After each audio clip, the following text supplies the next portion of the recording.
So, let me get YouTube pulled up and get Spotify quiet. Today has been a day. I'm so ready for the holidays to be over. I don't want to talk about it just now, but like so much stuff has been like happening in my life, like with my job and with so many different things that like I've actually started making sure I put certain things in my notebook, or in my notes app on my phone, because I want to make when I can talk about all of it, I want to make sure I remember. And I'm trying to write stuff down as I remember, like old stories from like old jobs, like when I did hair and stuff like that. But anyways, I already have a video picked out and everything. I saw this just now.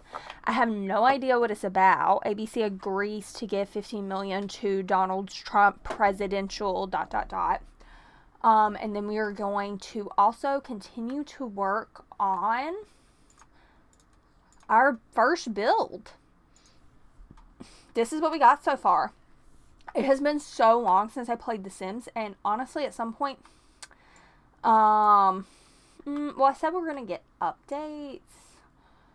So should we download the update? Well, that takes a long time, and honestly, that's low-key kind of boring. I would rather do some fun stuff. Yeah, we'll just work on the house, and then later, like maybe on my next day off, I'll try and get up early and download a few mods, because like there's a mod that I want to download that lets you put stuff not on the lot, and I can't remember what mod that is, but I also need to come up with a better way to be able to keep up with which ones need to be updated.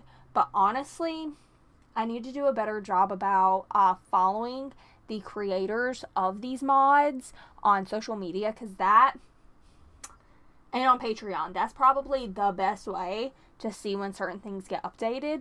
But yeah, and a good way to do that, because I don't always have to be checking, I could literally just check or just keep up when there's a Sims update better, and then when there's a Sims update, then go to whatever management system I've decided to do, and then update what I need to update. But anyways, that was a lot. Today's been a lot. Let's turn this on. I've been up since 5 o'clock in the morning. So let's get started. I've been. Why is everyone spiraling over YouTube banning ad blocker? Okay, we're definitely turning that off, because we're not getting paid for that shit. Has agreed to pay $15 million toward Donald Trump's presidential library to settle a defamation case. Back in March, George Stephanopoulos said President-elect Trump was found liable of raping a woman on his Sunday morning political show. Adina. Hey, Fabe. God damn it. My cat is currently on top of my computer, and she's trying to eat my internet cable. Hold on.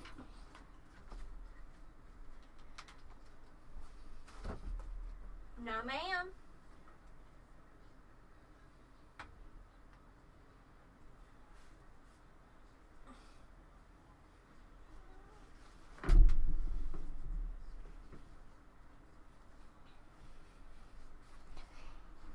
Here's the troublemaker in question.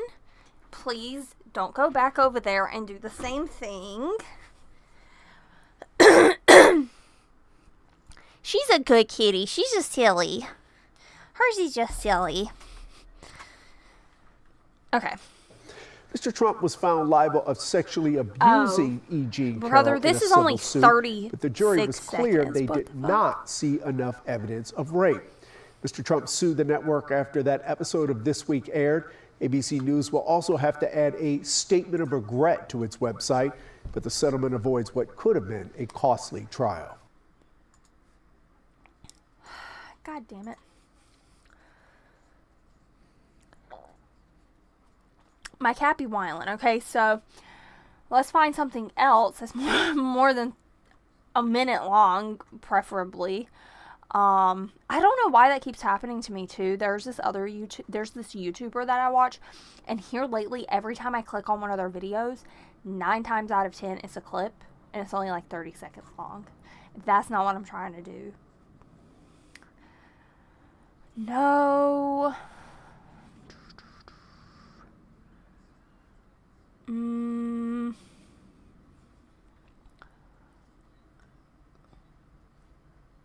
Let's look at national.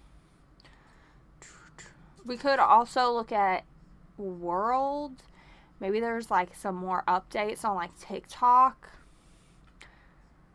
Oh. Everyone uses the internet. It's only 28 seconds. Where did this come from? Why is it on 41 seconds? Where did this clip come from? The Today Show? The state of Texas is... But how do I get to the original video? Is there a way to get to the original video?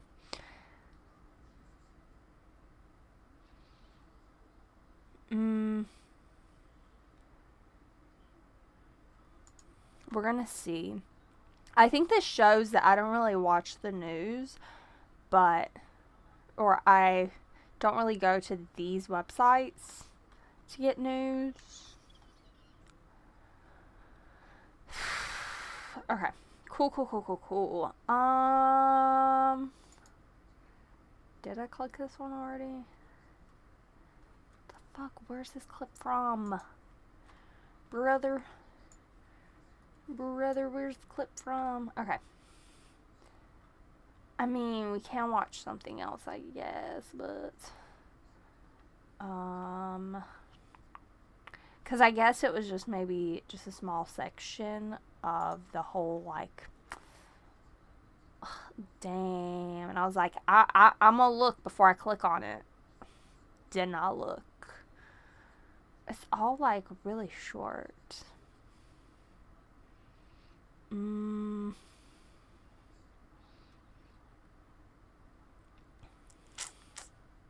We definitely are not going to be commenting on the weather.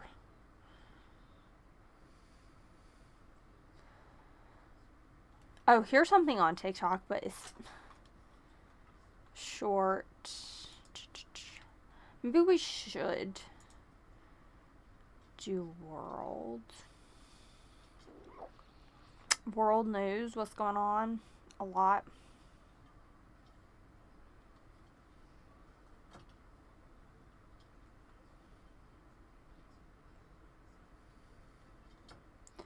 What the heck?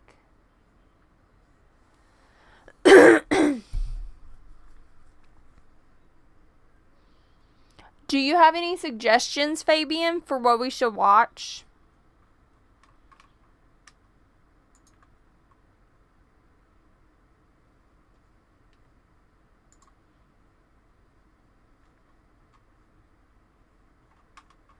Let's look at top stories again really quick. We can also look at see what's trending.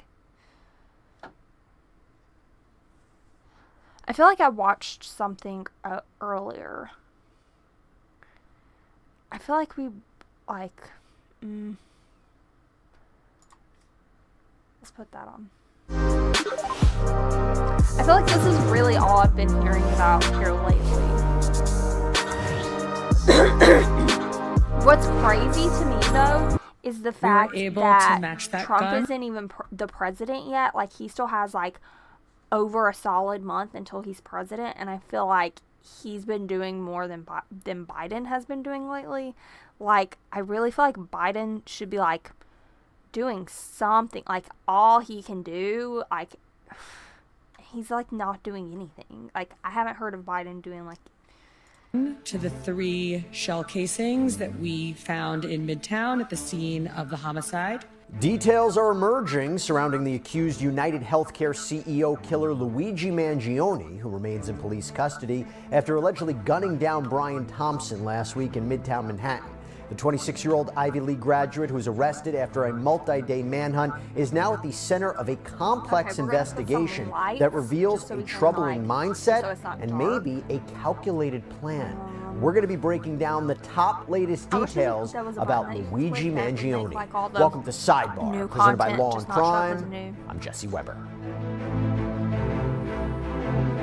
The circumstances surrounding the killing of United Healthcare CEO Brian Thompson continue to captivate the nation. Every day we are learning more about Luigi Mangione, the 26-year-old accused killer who is behind bars right now in a Pennsylvania jail awaiting extradition to New York to face additional charges, including second-degree murder.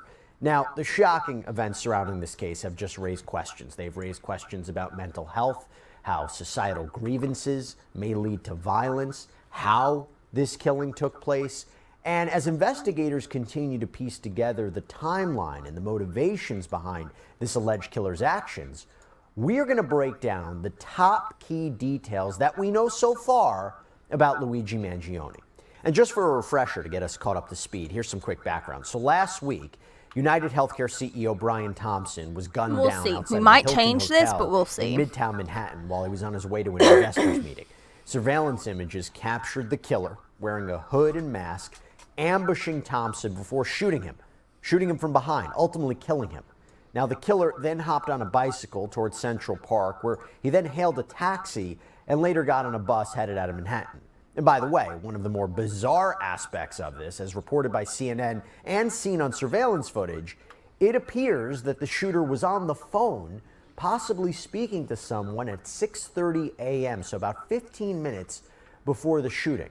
Who was the person that he was speaking to, and why was he speaking to that person? And by the way, I will also tell you, still one of the unanswered questions is how the shooter, the killer, potentially Luigi Mangione, knew that Brian Thompson was going to be walking down that street at that precise moment. Maybe he just got lucky. Something to think about. Now, Maybe he after a just got manhunt really that lasted lucky. several days, I don't Luigi think that's what Mangione it was is, spotted though, in a but- McDonald's in Altoona, Pennsylvania, McDonald's. after a Not person recognized him from the surveillance images that were released by police. And he was arrested I'm on telling you, gun I'm definitely charges not the in person Pennsylvania. who Because would after have recognized anybody from the news. Like, all, he was reportedly found with a ghost gun and a silencer and a fake ID. Now, Mangione made his first court appearance earlier this week, and that is when we also know he was hit with more charges, this time out of Manhattan, including, as I mentioned, that second-degree murder charge. But it turns out he is apparently fighting his extradition back to New York, where he will face those charges. And this is where we are right now. So we want to jump into the latest details in this case, and we want to start with the forensic evidence. This is huge because we now have official confirmation that police were able to link significant forensic evidence to Luigi Mangione. Because NYPD Commissioner Jessica Tisch announced that fingerprints found on a water bottle and this protein candy bar near where the crime scene was matched those taken from Mangione when he was booked into jail in Pennsylvania. Additionally, the gun found in Mangione's possession during his arrest, it has been matched to shell casings recovered from the shooting scene. Again, this is according to Tisch. Bring joy to your holiday celebrations I with a don't know if we're gonna handcrafted keep cake this from the Paris same size. Baguette. Like I said, From we might chiffon end up layers to festive changing red it, velvet. but I'm always very indecisive. Brief update when on it this at an comes unrelated to news conference yesterday on Staten Island. furniture. We got the gonna try gun to in not question be- back from Pennsylvania. It's now at but we the can go ahead and delete NYPD these crime lab. drawers We were because able to match that it's gun just to not the what we're gonna 3 use. shell Well, casings that we it might found be, in but I Midtown highly at the doubt it. scene of the homicide. We were also able at our crime lab to match the person of interest's fingerprints with fingerprint. Something else I do want to mention about this is because I heard somebody else talk about it. I also heard the same thing, that like a bunch of the stuff that they allegedly found on him that they had previously said were like dumped shortly after the crime. But maybe I'm remembering prints it wrong. that we found on both the water bottle and the Kind bar near the scene of the homicide in Midtown. By the way, as you can see from a story like this, the world is just so scary. It really is. And I am sure Fingerprints that we found on both the water bottle and the Kind bar near the scene of the homicide in Midtown. By the way, as you can see from a story like this, the world is just Never so mind. scary. It really is. And I am sure you ask yourself sometimes, how can I protect myself? Or how about this? How about protecting your home? of all places, right? Well, I will tell you what, I didn't even know this, but apparently home title Let's go ahead fraud, and pick rampant the right doors now. and Yeah, I met with the people over at Home Title Lock. This is our amazing partner and sponsor. They freaked me out. So this is an example of a fraudulent quitclaim deed. It got filled out with my information, a forged signature, a fake notary seal. Not only could my property just get transferred behind my back, but the scammers, they go after the equity. They take out loans using your home as collateral. They do all this, they disappear, they leave you with a legal and financial nightmare. We'll see. But I like that is where this Home Title Lock store, comes in to give you peace of but mind, especially with their triple lock protection. we'll That gets you see. 24/7 monitoring, alerts of any There changes, definitely needs and to be restoration more services at no in out-of-pocket The cost to you. Sims. So to protect your home, go to HometitleLock.com/sidebar. Use our promo code sidebar. You I get a feel like 30-day there's a free good trial of their amount triple lock protection of, and a like, free title history report to make sure you aren't short already doors, a but victim. there's Now definitely remember, not when enough Mangione allegedly took off from the scene, he medium dropped a and, number of items that police have definitely not confiscated. enough tall The water walls. bottle, the energy bar Because I wrapper, always shell wanna put, like, a casings, a sliding backpack that was glass found in door. Central Park. This is the And when only police ones initially that we confiscated these dropped have, items, their like- first round of testing,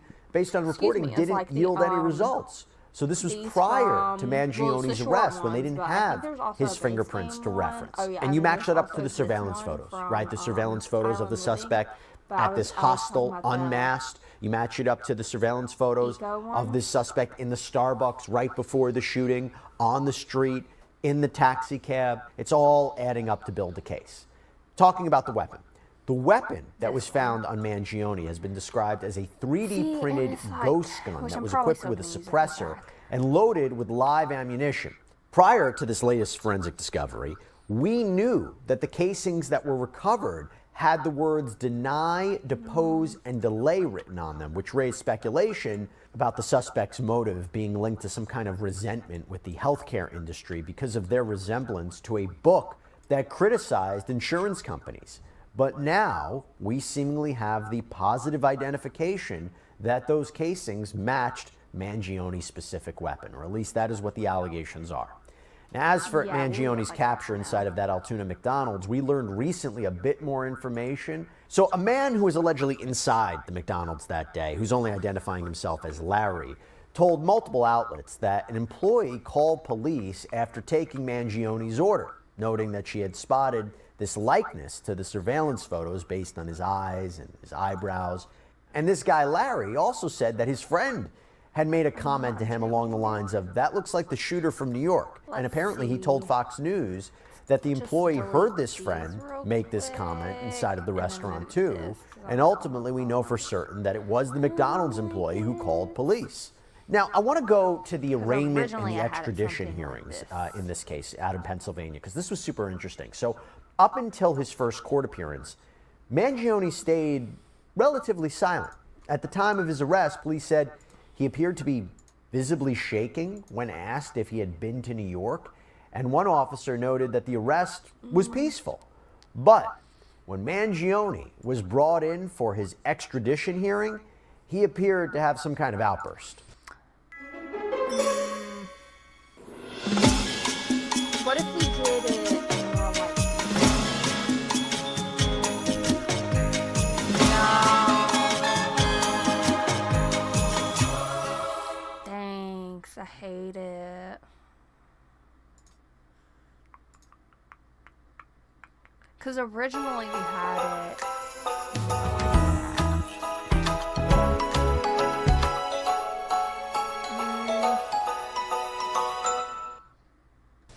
Yeah, we're just gonna change this back to what we originally had it as. And the insult to the intelligence of the American people and the lived experience. Now, it's not clear what exactly or specifically he was Yeah, reacting we still to, might move it but again, but prior to this, at his arraignment hearing, he contested 3 pieces of evidence presented by prosecutors in open Wrong court. button. Oh His my God, backpack, buttons. the wad of Not cash great. that was found inside it, and the blue medical mask that he was apparently wearing when he was arrested. As for the bag and the money, prosecutors argued that Mangione was carrying around approximately $10,000 in cash inside of a bag known as a Faraday bag, which apparently blocks cell phone signals. This was all brought forth to suggest criminal sophistication on his part.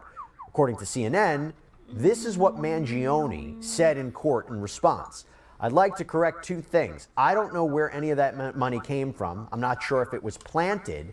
And also, that bag was waterproof. So I don't know about criminal sophistication. Additionally, the New York Times reported that when the topic of his mask came up, he tried to say that he had purchased the mask, but his lawyer apparently shushed him.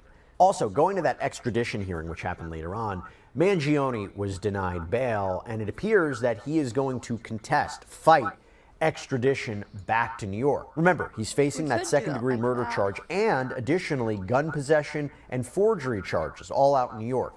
His lawyer, Thomas Dickey, explained to the press following the extradition why he is contesting it.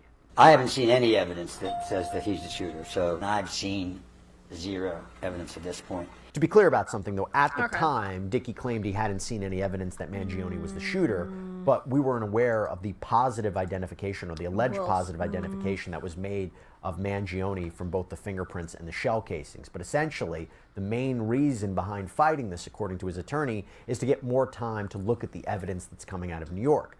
As of yesterday morning, Dickey stood by his statement that he had not seen evidence linking his client to the crime. Again, this is before the positive identifications that I made, but this is what he told the Good Morning America, that he was in the process of reviewing everything.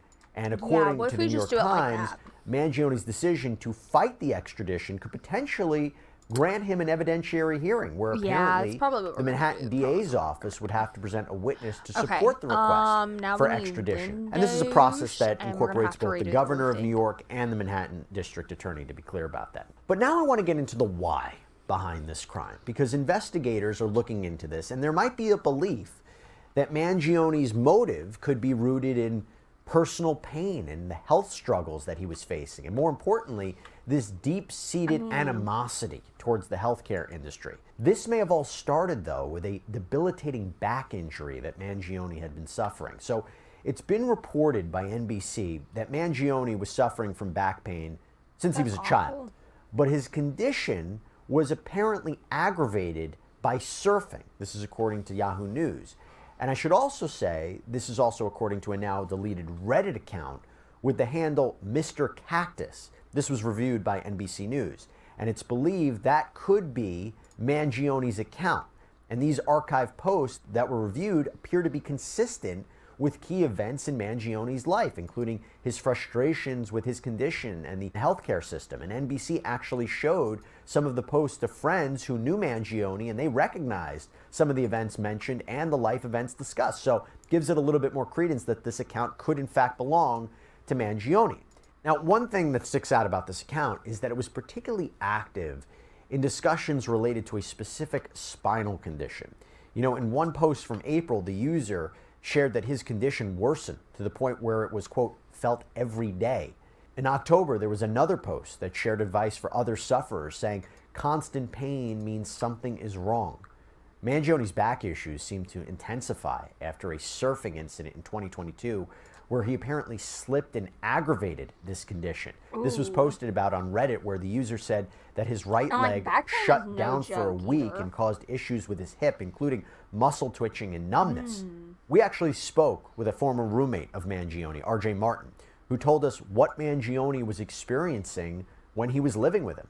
My understanding is it was either an injury or some sort of pre-existing condition that he'd had before he moved to Hawaii, and that his spine had a misalignment, like forward and back.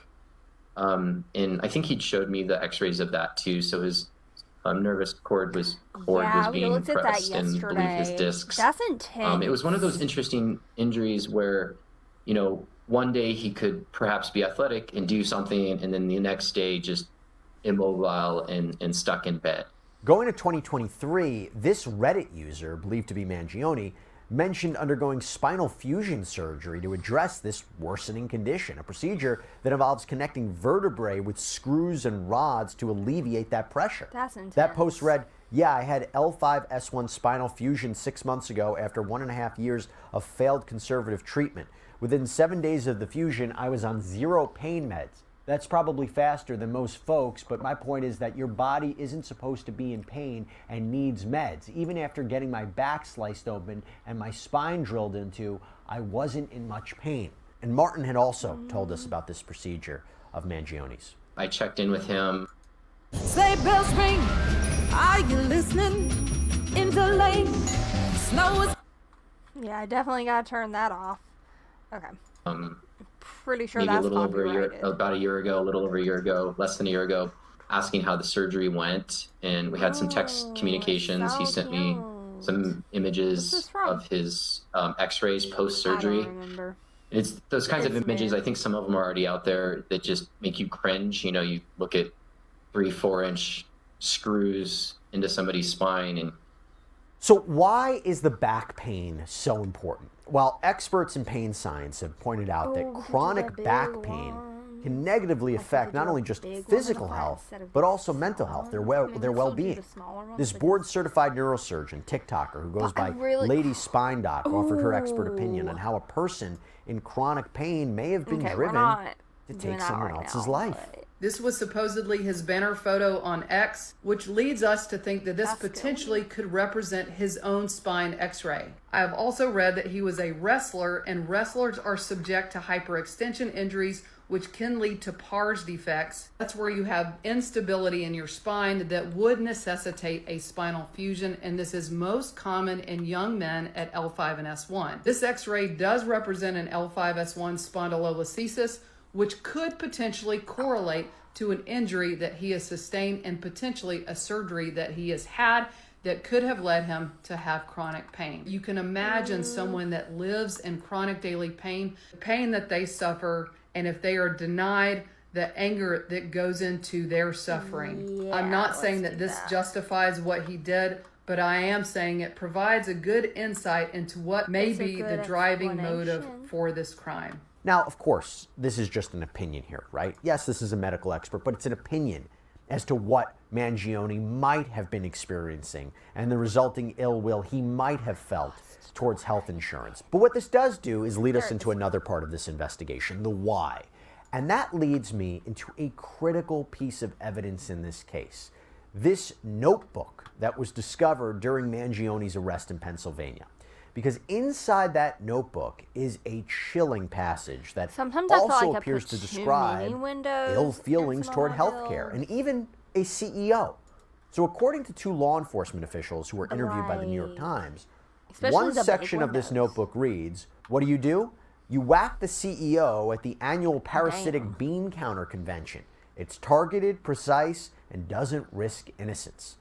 The notebook provides a chilling insight into this mindset leading up to, again, what could be this murder, revealing there was a consideration to use a bomb, seemingly to carry out the attack on Thompson, but then the author later decided against that to seemingly avoid harming innocents. Now, included with the notebook when he was arrested is what is being referred to as a manifesto, which was apparently leaked online by independent journalist Ken Klippenstein. And according to TMZ, this text was confirmed by law enforcement sources. And part of this reads, I do apologize for any strife of trauma, but it had to be done. Frankly, these parasites simply had it coming.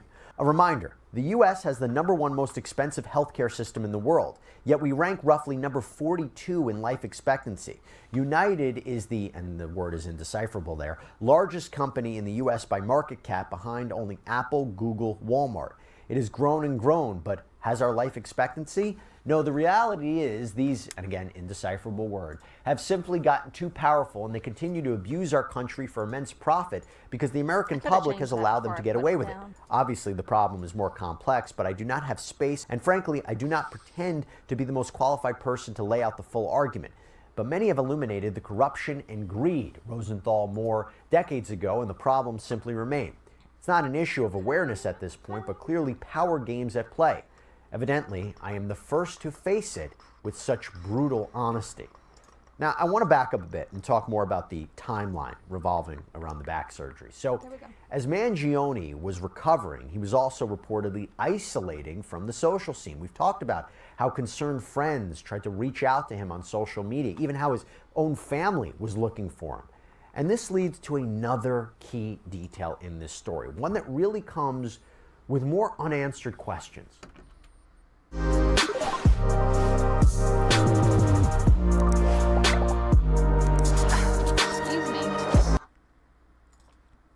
Luigi Mangione's mother allegedly filed a missing persons report with the San Francisco Police Department before the shooting. The timing on that is odd enough, but even more.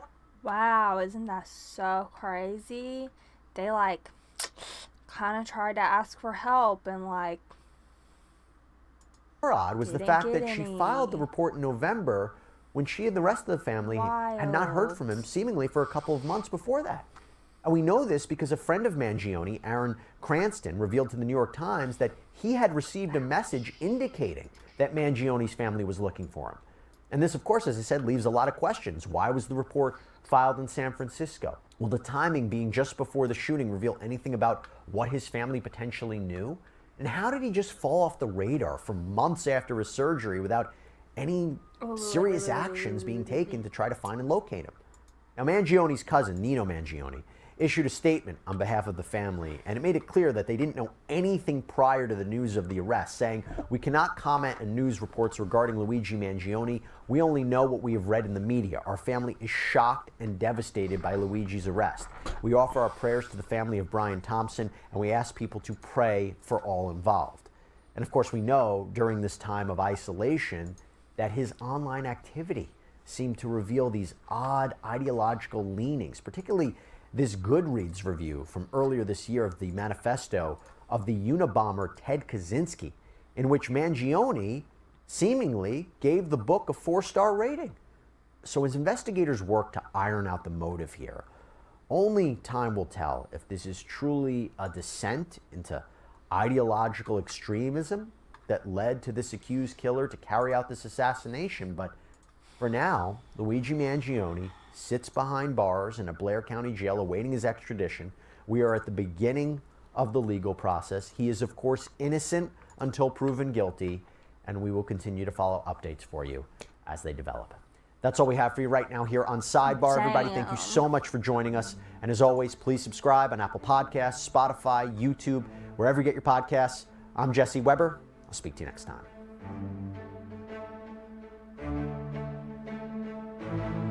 Damn. I hate to do this. I'm also gonna have to run to the restroom really quickly. Did you know you might get a but big cash payout this whole if you were in a thing is car like accident so last crazy, year? and like I said Yep. yesterday, I just think it's so wild that like all of these people are like so surprised. I bet if I click health, this is all over. Oh, actually, no. Oh my God, what? Brother, what? Louisiana marks first human case of bird flu. Brother, what? Why are we in the bad timeline? Okay, I'll be right back. I have to go to the restroom. But I'm gonna leave you guys with some music.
Okay.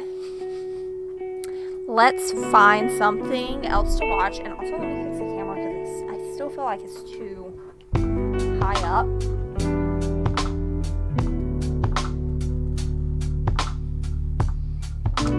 Better.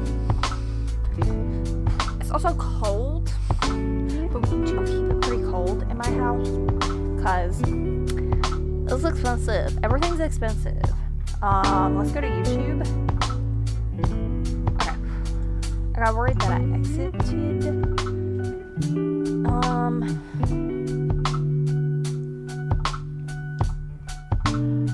What? Cats test positive for bird flu after drinking recalled milk. I mean, it's only 30 seconds. Oh, you can pause like that? Oh my god, I'm so silly. Can you pause YouTube like that? That would be nice. It would be nice. People are getting the fucking bird flu. What the fuck?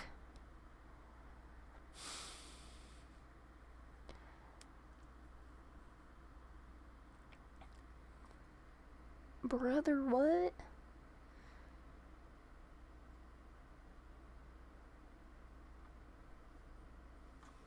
What? Alright, we can This is training at a higher level, built to maximize their potential and yours. With the hands-on skills you need to boost your client's power.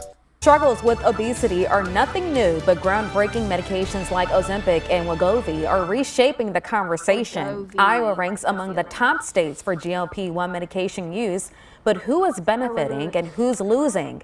Iowa's News Now investigative reporter Nick El-Haj finds out in this special report. For millions of Americans dealing with obesity, medications like Ozempic and Wegovy are being hailed as life-changing, promising not just weight loss, but better overall health. But as these drugs become more popular, insurance companies are pulling back, leaving many patients in limbo. GLP-1 medications like Ozempic, Wegovy, and Mounjaro were first developed to manage type 2 diabetes, but now the drugs are completely changing how doctors treat obesity. These drugs mimic hormones in your gut, helping you feel full faster, eat less, and lose a lot of weight. It's just blown the rest of them out of the water. We're seeing like 22% weight loss in some of these, which is just insane to think about, that you can lose that much weight, where the other ones were like excited if it's 5. And it's more than just numbers on a scale. Many patients, including a growing number of online influencers, are sharing their success stories, hailing the improvements to their physical and mental health as life-changing. I feel like most of us have heard of Ozempic at this point. GLP-1 influencers and GLP-1 advocates. So more people are becoming engaged, more people are seeing that it is real, right? People are actually losing weight and I can see the visible difference. So if I'm losing weight, I'm moving better, I'm feeling better, and all of the aesthetic values that go along with that as well, because we can't discount those. But there is a big problem. Insurance companies are cutting back on covering these medications, saying they're too expensive or that they're being used off-label for weight loss instead of diabetes. Employers are saying, we decided to cover these and now we're seeing, double-digit increases in our overall pharmacy spend. And so we're going to pull back that coverage. If you put the 50% of obesity, obese patients in America on these drugs, it will bankrupt our insurance because they just can't. At that price, they cannot continue to pay for it.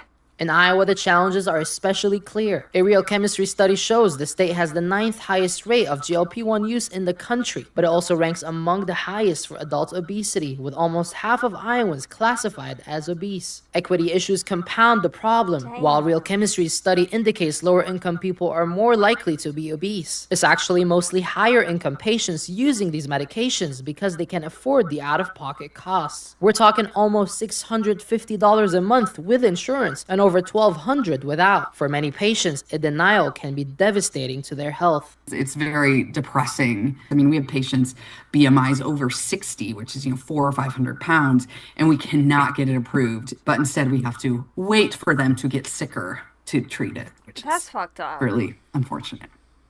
The Biden administration has proposed $35 billion in funding over 10 years to expand Medicare and Medicaid coverage for obesity drugs, which could open the door for more people to access these treatments. There is more and more active legislation, and that is really the Treat Obesity Act that is currently slated and currently sitting in the congressional halls right now. But not everyone is convinced that funding will be enough. I feel like $35 billion is maybe underestimating how much it would cost. Knowing how many middle class people are on it right now, it makes me very surprised that it would only cost that much. I would hate for us to bankrupt Medicare because of these drugs. Experts say addressing these issues requires more than just funding. And if you look at plans by states that have higher levels of obesity, that like those programs don't exist in a way that could help give more options, I guess, in patients that do not have access to healthy foods. Or even if they do, it's so expensive, especially Iowa in the winter, or they're on food stamps and, you run out of the money to do that by the end of the month. The stigma surrounding obesity and the way it plays into insurance coverage decisions is another hurdle. It's just things out of their control. And, historically, I feel like there's been some thoughts that they do this to themselves or they don't want to work, and it's disheartening because I think everyone is working so hard to just day to day to get, through. There are lower cost options for patients like compounded versions of GLP-1 drugs, but these aren't FDA approved and come with risks. Experts recommend working with obesity clinicians to find other medications or explore non-drug options if your insurance doesn't come through. It requires everybody, really. All communities take the lead, schools to take the lead, lots of people to take the lead on this to kind of have us come up together. Some groups do offer patient assistance for lower income families, and some pharmacies also offer coupons. We'll have links to those on iowasnewsnow.com. Now, it is important to note these drugs can have serious side effects, and as many as 1 in 5 people don't respond to the drugs and won't lose weight in the process. So it is important to work with your doctor on any weight loss plan. Reporting in studio, Nicole Haj, Iowa's News Now. What if watch day went your way? I've seen that hair tool before. I don't know what the way it's you called, wash day with Revair. but I The know low it's a heat, zero damage, all-in-one dryer and stretcher that's actually made for curly hair. Instead of a chore to dread, Yeah, I Revair don't flips feel like a wash it would day be on its much for head me. My with hair is easy-to-use, literally innovative like tech that a turns an one. all-day thing into a simple It's step. on From the curl curls to scale, it's coils, one. locks, twists, and more. Revair is designed to work on all hair types to See treat how your natural hair very with care, barely even curly those that bangs lady's you hair tried out in looks? college. My hair's You mean I put my hair in that thing? Hell. Yeah, I've seen that. I've seen that thing. That thing's been around for a while. It's been around for a few years now, actually. Let's see. Oh my god, whenever there was the recall on all of those frozen waffles, I was so scared that there was going to be a recall on my I ate these breakfast sandwiches like every single morning. I ate the same breakfast sandwich and I have been for like a really long time now, like over a year, and I was worried they were going to get recalled, especially because I couldn't find them at my grocery store. My local grocery store was out like 4 or 5 times in a row, so I went to Walmart and they had some, so I was like but I don't think they were recalled. I hope not. I still ate them. We are continuing to monitor the breaking news in the United Healthcare CEO shooting investigation. But right now, I want to talk about the nation's response to this murder, which took place in broad daylight on a street in New York City, because something a bit unexpected has happened following the murder. A reaction not of universal horror that a 50-year-old father of 2 and husband was shot dead in public, but rather of, and I don't want to call it glee, but let's just say not unhappiness. Especially online, where the internet sleuths who often dedicate themselves to tracking down people accused of racist behavior in public places, criminals, including January 6 fugitives, and more, have been actively refusing to help. Donald Trump Jr., son of our incoming ruler, went on his ex-Twitter page and did the patented "Internet do your thing" post. And the reaction was mostly, yeah, no. Other popular conservatives like Ben Shapiro and anti-woman zealot Matt Walsh saw their mentions go up in flames when they tried to attack quote-unquote evil liberals for celebrating the murder of a CEO. Oh my with some of their God. support. First of all, I love how they're saying it's the liberals celebrating. It's not. It's not. It's really not. I've heard and seen online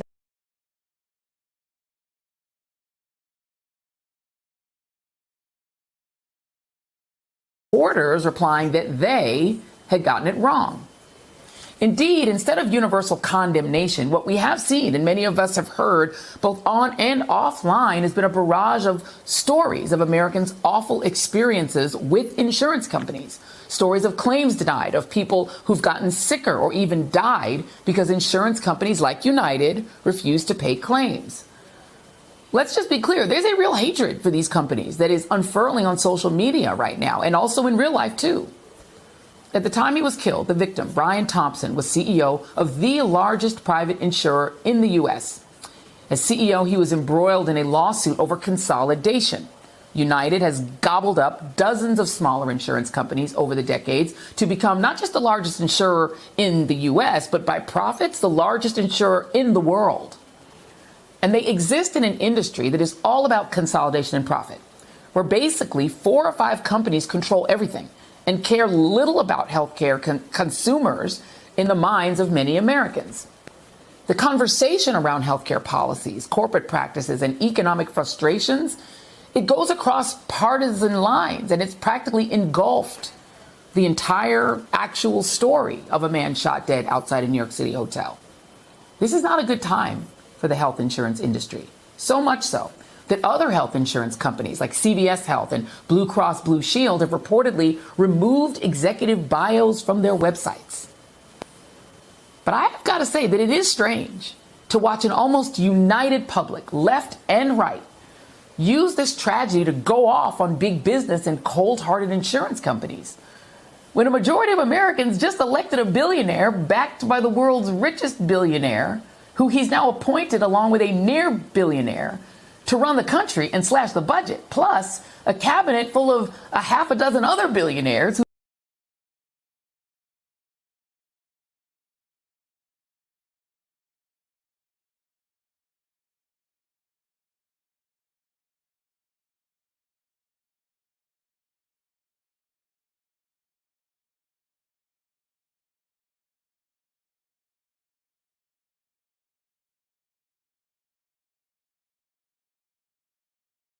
whose collective goal is to slash spending on everything the government does for ordinary Americans and cut taxes on billionaires and big businesses, aka themselves. Now, if there is one thing that the left and the right can agree on, it's that this system in America does not work for regular people.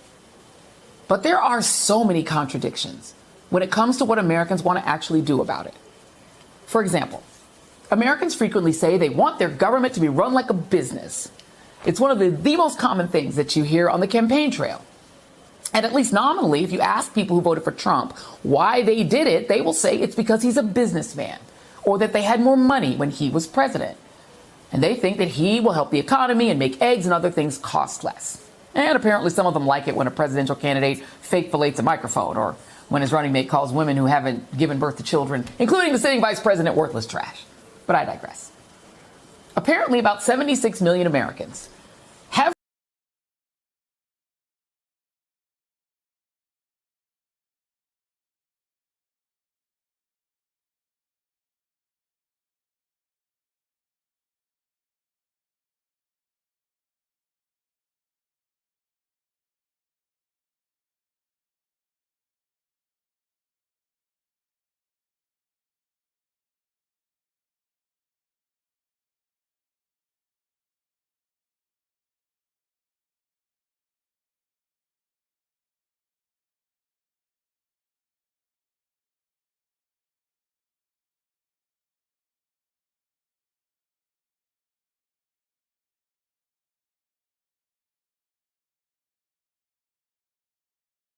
forgotten that when Trump was president the first time, he made things cost more because he mishandled the COVID pandemic. and that his first and only legislative success was passing a tax cut in 2017 that ballooned the deficit and increased inflation, aka making things cost more. And that even without the pandemic, things would have wound up costing more because of the tax cut that overwhelmingly went to big businesses and the super rich. Not to mention the fact that the policies Trump voters heavily favor, mass deportation, tariffs, will also make everything cost more and likely create an economic disaster for the U.S.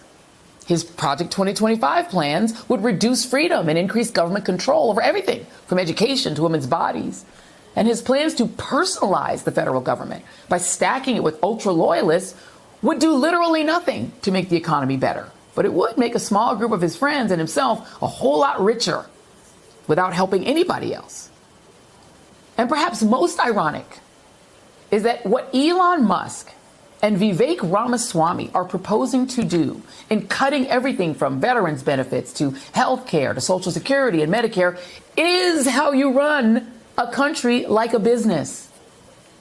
Because businesses, despite the Supreme Court saying they are people who only care about profits. And helping veterans and old people and kids and generally, helping regular people is generally not profitable. Businesses do not care if you are happy or healthy or free. What they care about is that their owners, namely their shareholders, their CEO and the bosses, make more and more profits. Businesses will raise prices or lay people off without mercy. If doing so will create more profit, it's not personal. Whereas government could not be more personal. So real talk, if you're mad at United Healthcare and you voted for Trump, you essentially voted for America to be run like United Healthcare. It's the ultimate irony, but that is America. Joining me now is the person I wanted to talk to about this today, Thom Hartmann, host of the Thom Hartmann program on SiriusXM and author of The Hidden History of the American Dream. And Thom, when I was thinking about this and trying to write about this and sort of ruminating on this United Healthcare thing, I literally had you in mind because I think you probably can tell that I was a frequent listener to the Thom Hartmann radio show when you just heard that open. Because it is so ironic to me that people left and right are mad at United Healthcare, but they voted to make America be run like United Healthcare. Your thoughts?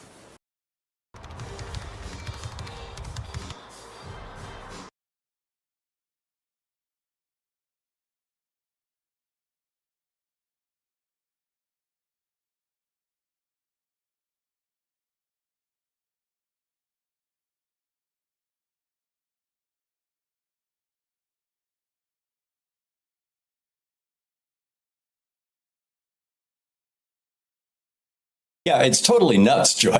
You're absolutely right.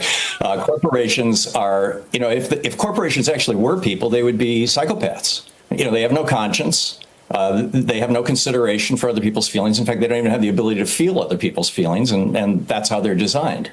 America has a very strange relationship. The whole politics of this, going back to Reagan, oh, yes, we need to run government like a business and be more efficient and all this. I mean, efficiency is a fine thing, but running government like a business, businesses are run for profit. Government is run for life, liberty, and the pursuit of happiness. It's run for the benefit of the people. Generally, that's intangible. It's really difficult to measure those things, many of those things. I mean, so the FBI stopped 8 terrorist attacks. Well, how do you measure that? People don't even know it happened. Right. How do you? So it just makes no sense. And in particular, with healthcare, the history of the American healthcare system is absolutely shocking. We are the only country in the developed world that doesn't recognize healthcare as a right, as a human right, and doesn't cover every single person in the country. 25 million people in America have no health insurance whatsoever, and roughly half of us are radically underinsured. And that just is something that no other country would tolerate. And it goes back to a fellow named Frederick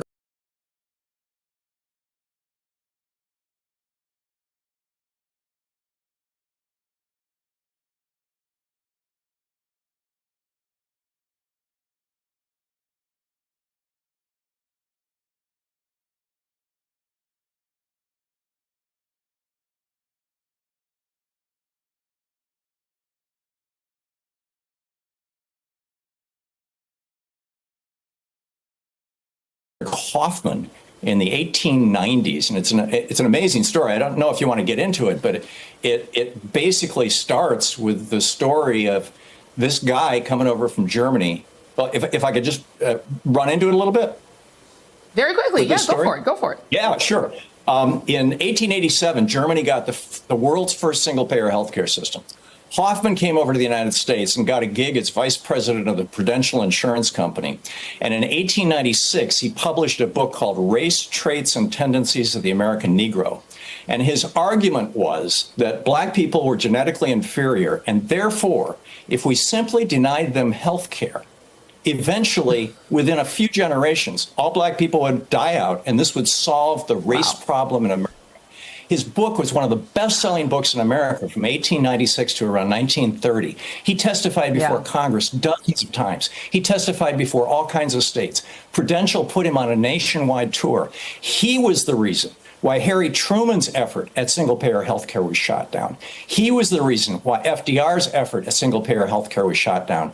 And he was long dead in 1965 when Medicare came along, but his teachings were actually cited as one of the reasons why there's a 20% hole in Medicare, so that poor people, read that in the South as poor black people, would show up at the hospital and wouldn't thus integrate the doctor's office. I mean, that's how we got a privatized healthcare system rather than essentially a socialized healthcare system like everybody else has, where the government makes sure that everybody is covered. It's just an insane story. I wrote a book about the hidden history of American healthcare, and I was just astonished when I learned this backstory.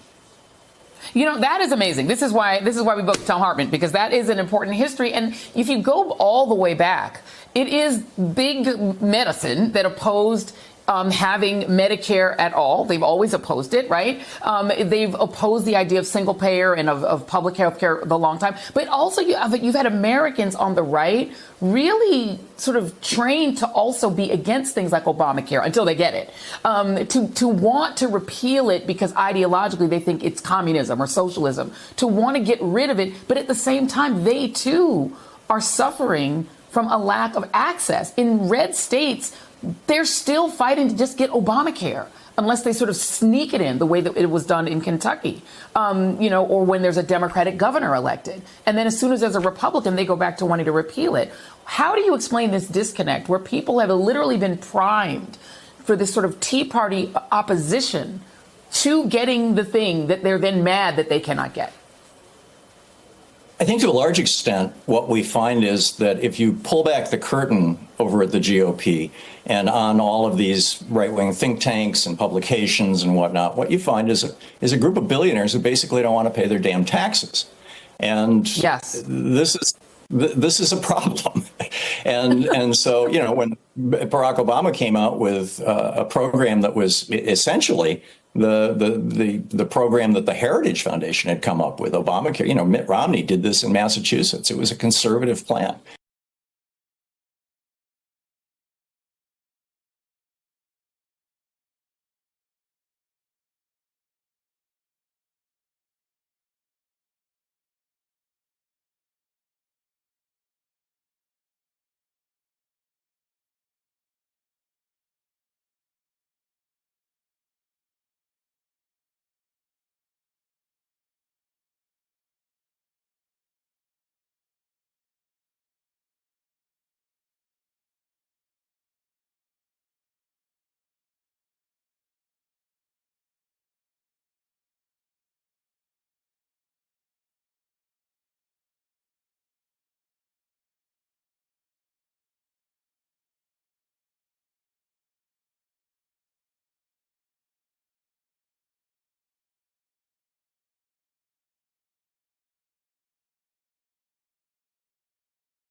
It's here.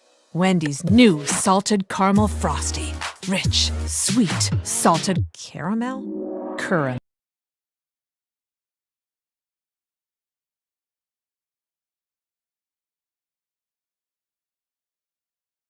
I never saw it. It was never actually given to me. I don't think that there was ever pressure that my mom had committed the murder herself. But I think it started to make a little bit more sense that, someone who's already been convicted of murder could do it again.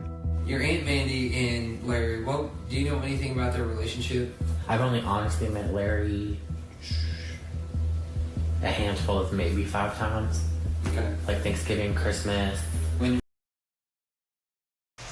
Tonight, the high-stakes showdown here in Philadelphia between Vice President Kamala Harris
Look at you, putting in work. You a hustler. Look at your calendar.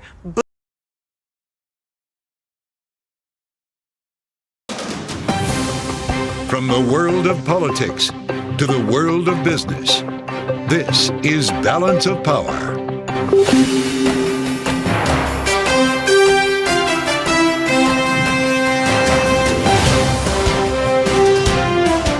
Live from Washington, D.C. From Bloomberg's Washington, D.C. studios to our TV and radio audiences worldwide, welcome to Balance of Power alongside Joe Matthew.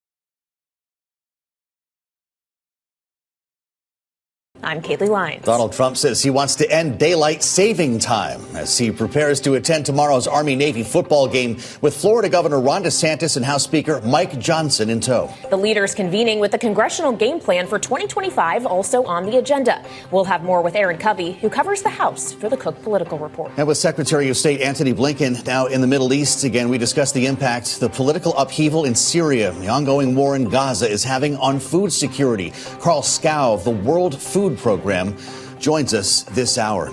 Thanks for being here on the Friday edition of Balance of Power. We made it to the end of the week, Kaylee, and we begin this evening with an issue that Donald Trump is bringing to light. See what I did there? Daylight savings time. The president-elect posting today on Truth Social saying the Republican Party will use its best efforts to eliminate daylight saving time, which has a small but strong constituency. But shouldn't, he says. Daylight saving time is inconvenient and very costly to our nation. I don't know if you feel that way, Kaylee, if you like it early light or late light, but no one seems to agree on that particular part of it. Yeah, I think I might be biased toward preserving daylight saving time because I'm an early bird, not a night owl. Fair I enough. like it when the sun comes up earlier, and it's okay with me when we walk out of here after the show ends at 6 p.m. Sure. and it's dark outside. I think but I what can just go to bed. Most people agree on is they just don't.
Like changing the clocks like this from time to time. And joining us for a closer look is Bloomberg's Stephanie Lai. Couldn't imagine you'd be talking about this today at the table, Stephanie, could you? Is this going to be one of the first big changes that Donald Trump makes when he comes into the White House? We're changing the clocks? Perhaps. I mean, we could see this on day one, along with the immigration executive orders. I think one of the most striking things about this is that Donald Trump is known to, sporadically put out his ideas on Fridays, right?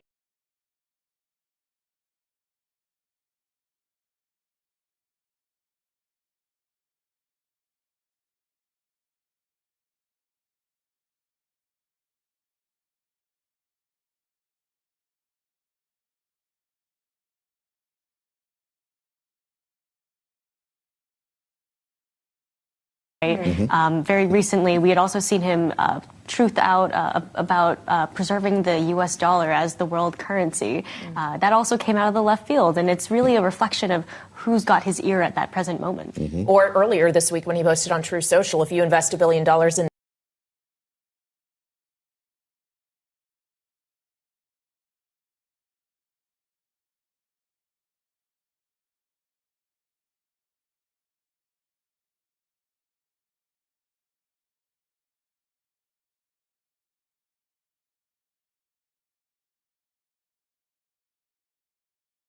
In the U.S., you get expedited That's permits. correct. With no more specific information than that, we still have a lot of questions. What we know for sure is that Donald Trump will be in the Washington, D.C. area tomorrow with quite the entourage at the Army-Navy football game, including both, we understand, Florida Governor Ron DeSantis, who has been floated as a potential replacement defense secretary nominee if Pete Hegseth cannot get confirmed, and Pete Hegseth will also be there.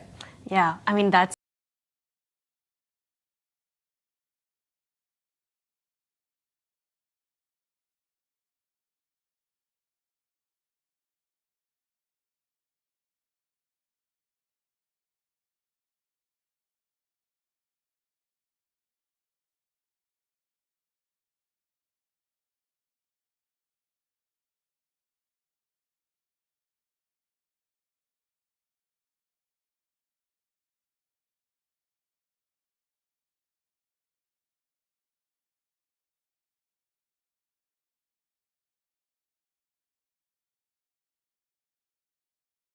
that might be a tricky situation. But as we're seeing play out, Donald Trump and Governor Ron DeSantis have been slowly rebuilding and rekindling their relationship.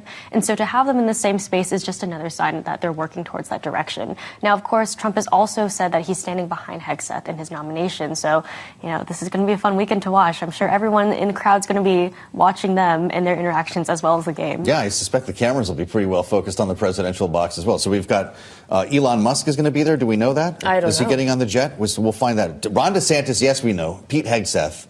Mike Johnson. How much work can you actually get done here? Why did they have to go to a football game to craft the congressional agenda for the next session of Congress? I think that's one of the things that Trump has loved to do in the past. When he goes to these sporting events or these big events, he brings his whole entourage. That's for sure. I think Mike Johnson also went to the UFC game with him very recently. So, you can do a little bit of talking in between the walkout moment and on the plane. But also, Vice President-elect J.D. Vance will also be there. Yeah, with Daniel Penny. That's right. Who was just acquitted.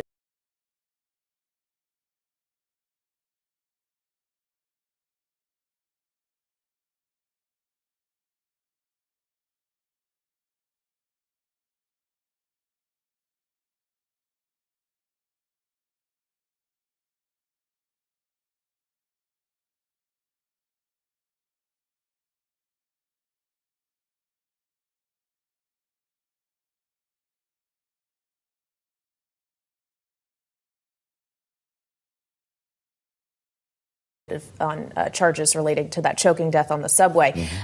We do know he likes to roll with an entourage. We saw that, as you pointed out earlier, Joe, at the New York Stock Exchange just yesterday when it felt like every cabinet level nominee was there with him. Just finally on the presence of DeSantis, how much of this is also about Trump trying to get DeSantis' ear whenever he can to advocate for his daughter-in-law, Lara Trump, getting the seat that could be vacated and likely will by Marco Rubio? Yeah, I think that's definitely something that's on his mind. A lot of the insiders in his world are saying that they've been really pushing for this. And, while DeSantis doesn't necessarily have the same sort of leverage that he might have in this discussion, getting closer, having Trump and DeSantis together, building that relationship certainly helps. And it helps Trump build his family legacy.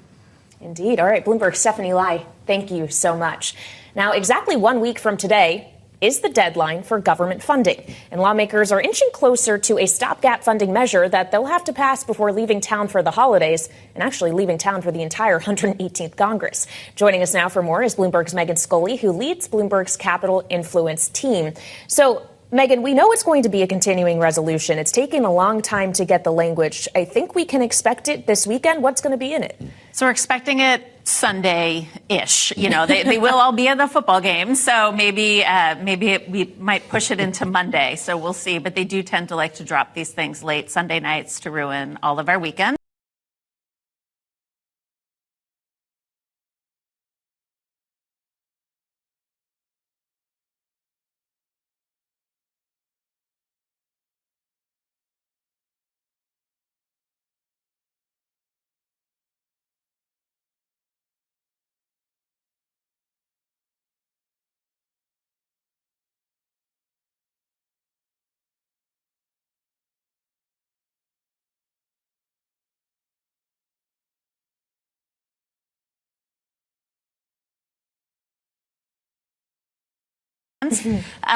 We're expecting it to be a pretty straight CR, basically extending government funding into the springtime, around March sometime. And it will include some disaster aid. How much is still being negotiated? The White House has requested upwards of $100 billion for, Hurricane Milton relief and other disasters over the last several months.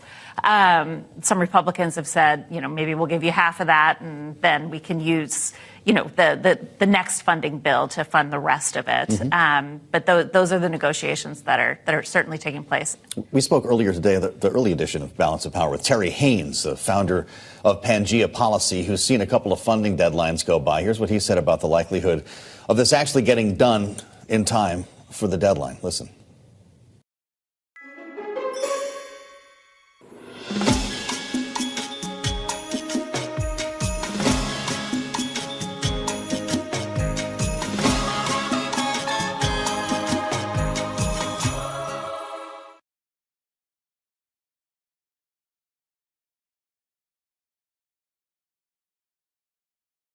I'll be home for Christmas, if only in my dreams.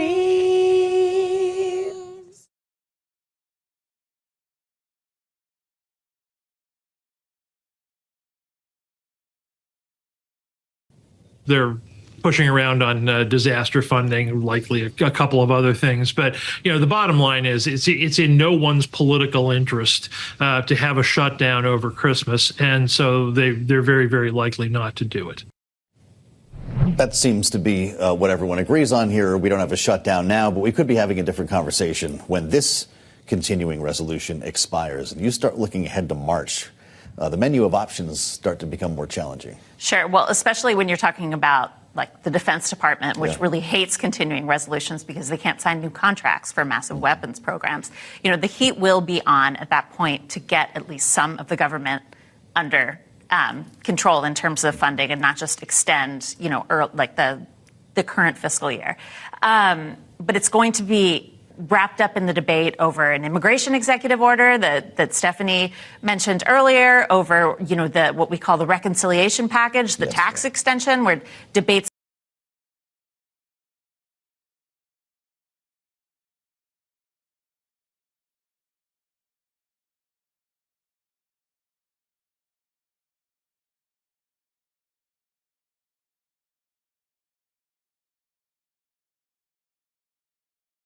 it's going to be getting going in earnest then, and the debt ceiling, which will rear its ugly head once again next year. So the pressure will be on, and the majority, especially in the House, the Republican majority, will be tiny. And any one provision could swing the bill one way or the other.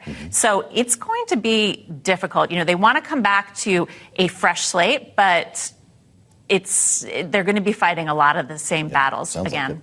Finally, Megan, I want to ask you about one very high-profile member of the House. The Speaker Emerita, Nancy Pelosi, we learned today, had an incident, a fall, during a congressional trip to Europe, and according to the New York Times, fractured her hip. Now, her team has said she's still working from the hospital, but still, this does put a spotlight on the fact that she is 84 years old. Mitch McConnell, the Republican leader in the Senate at 82, also had a fall this week. How much does this, even though Joe Biden is leaving the White House, put the focus back on the age of some of these highest profile members of government? Certainly does. I mean, it wasn't a good week to be an octogenarian in Congress, for sure. We're hearing that Pelosi is expected to, undergo a procedure and have, hopefully a full recovery. Mitch McConnell was back to work after his fall. Of course, he has, kind of a long history of health issues. But they are handing the keys over to the next generation. McConnell will no longer be in leadership when the new Congress starts. He'll be replaced by John Thune, who's in his 60s, which is a spring chicken in the Senate. Nancy Pelosi, of course, is no longer Speaker or minority leader in the House. She handed the keys over to Hakeem Jeffries 2 years ago.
So we are seeing, while they're still in power, they're phasing out. Mm-hmm. Well, we'll have some news to look for over the weekend with the help of Bloomberg's Megan Scully. Thank you, Megan. Coming up, look at House Republicans raise their thin majority we've been talking about here and how that might impact the agenda in the next Congress. Erin Covey will join, editor at the Cook Political Report. She's next on Balance of Power, Bloomberg TV and radio.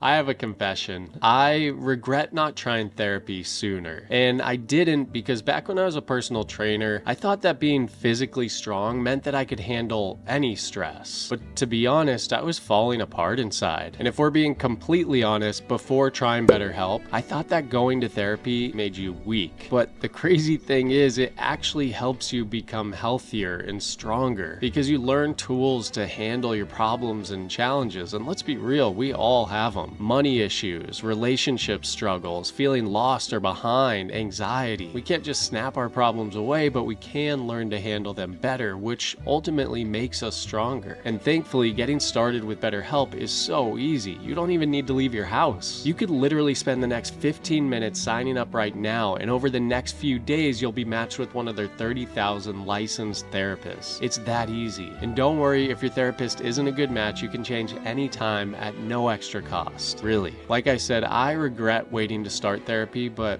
you don't have to. Just do it now. Give BetterHelp a try.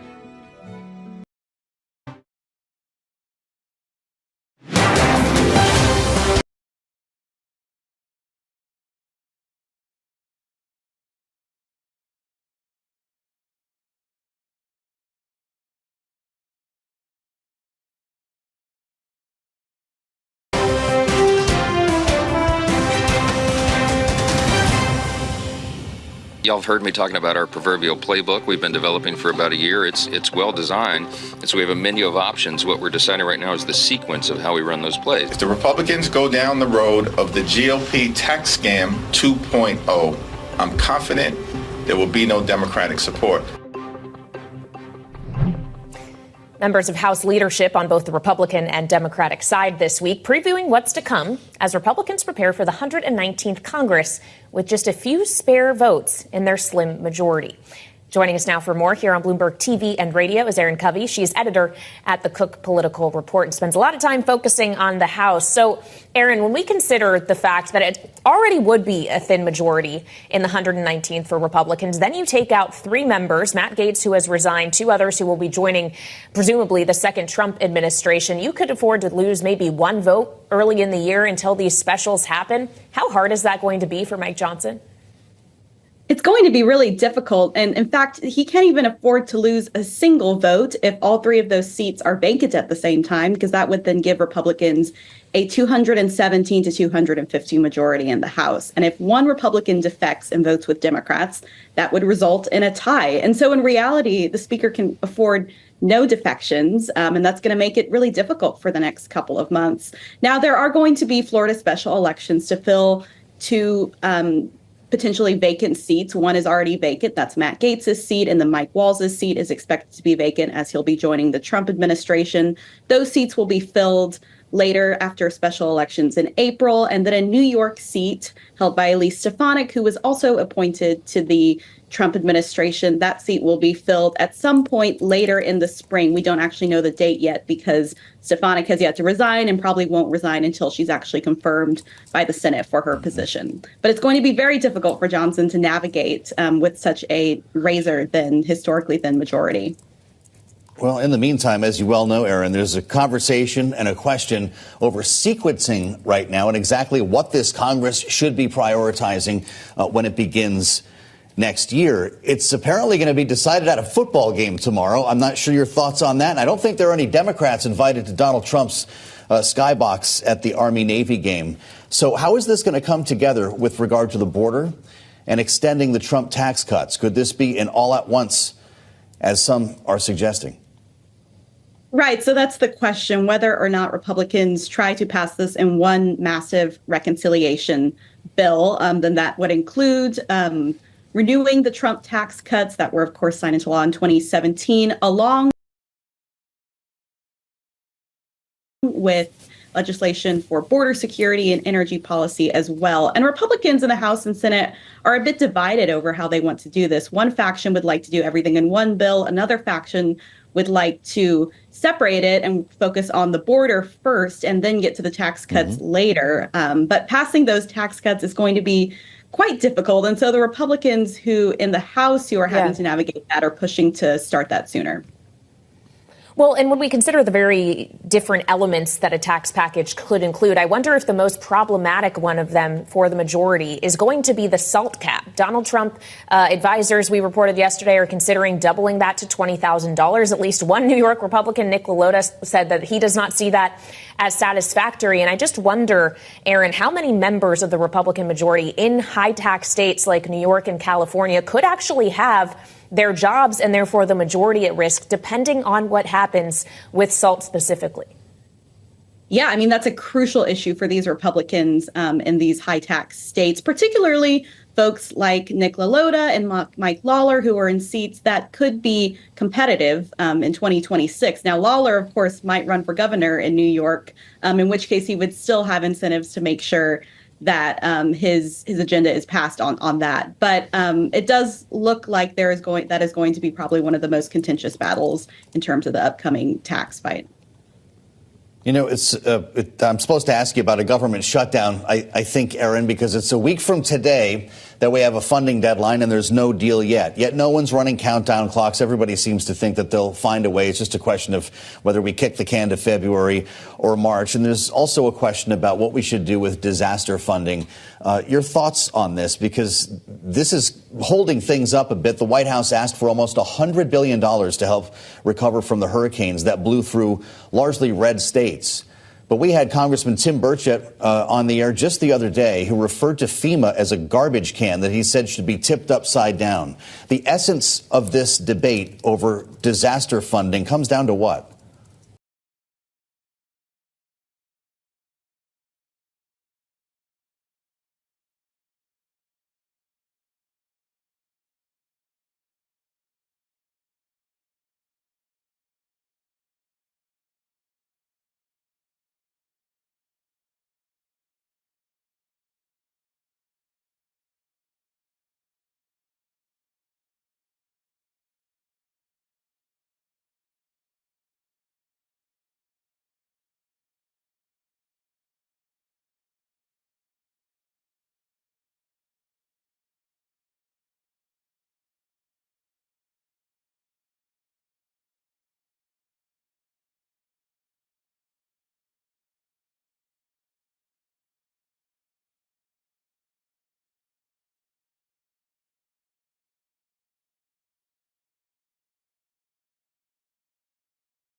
Right. I think ultimately there is no political will on either side of the aisle to not pass this disaster relief legislation and ultimately keep the government open, because they know it will affect their constituents, even if, in theory, going after government agencies like FEMA can be politically convenient in this moment. I think that there's little question that the government will be funded, and now that's going to get kicked down to the new year, of course, but there is not going to be a government shutdown, most likely.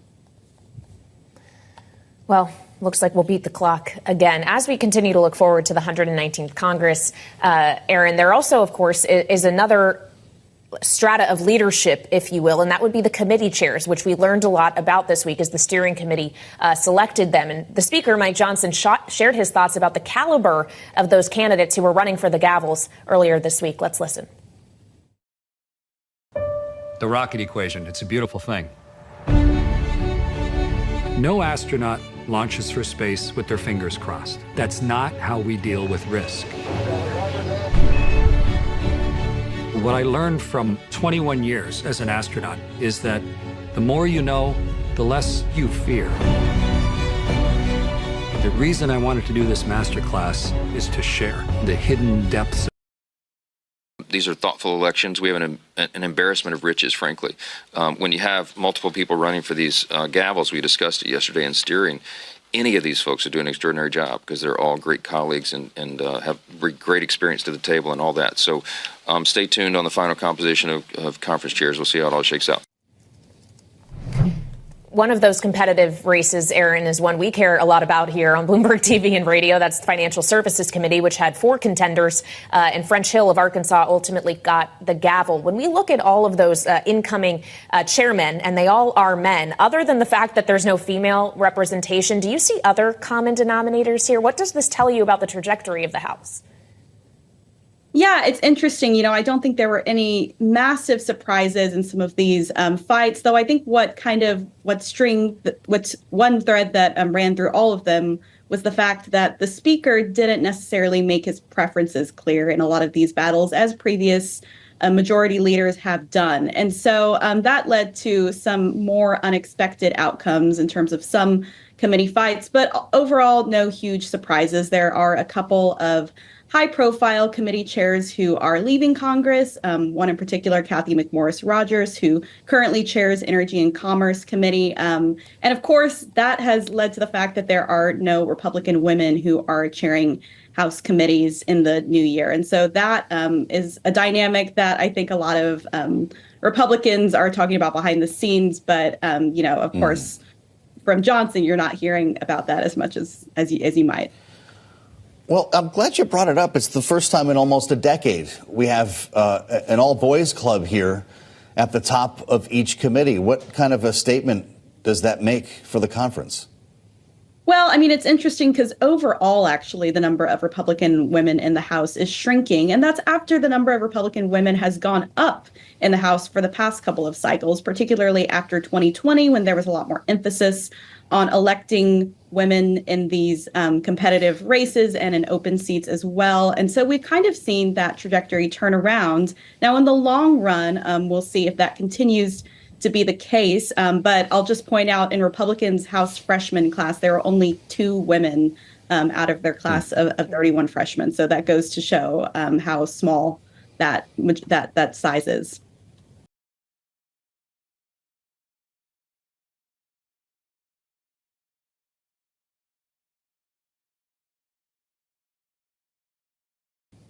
Helping us look ahead to the 119th Congress, Aaron Covey. It's great to have you back, Aaron, editor of the Cook Political Report. Thank you.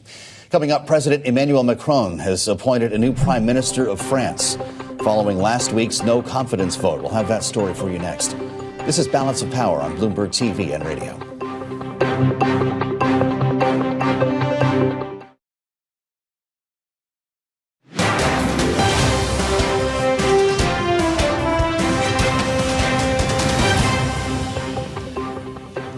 This is Balance of Power on Bloomberg TV and radio. French President Emmanuel Macron today appointed a new prime minister, François Bayrou.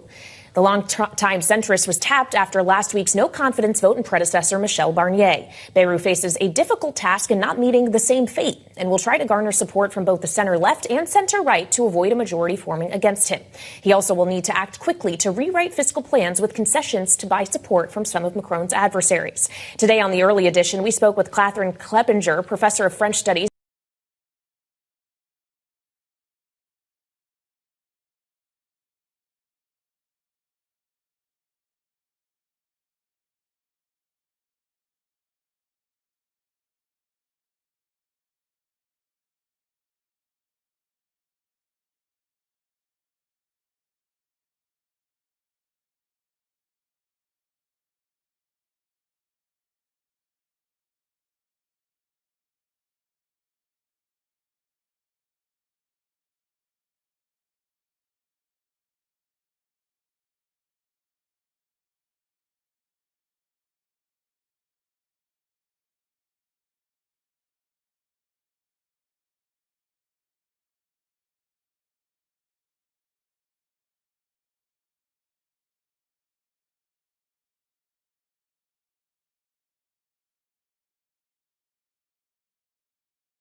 at George Washington University about this new prime minister.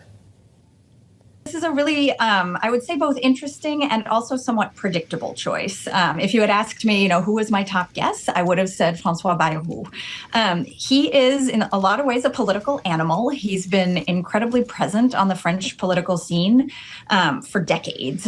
He's actually known Barnier for 40 years, and he referenced that in his acceptance introductory speech today.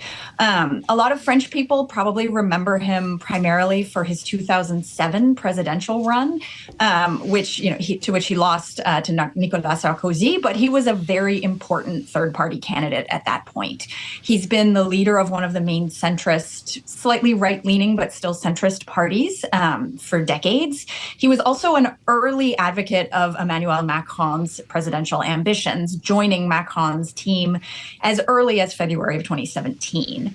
It also bears noting that he was one of Macron's initial ministers in 2017 as a minister of justice.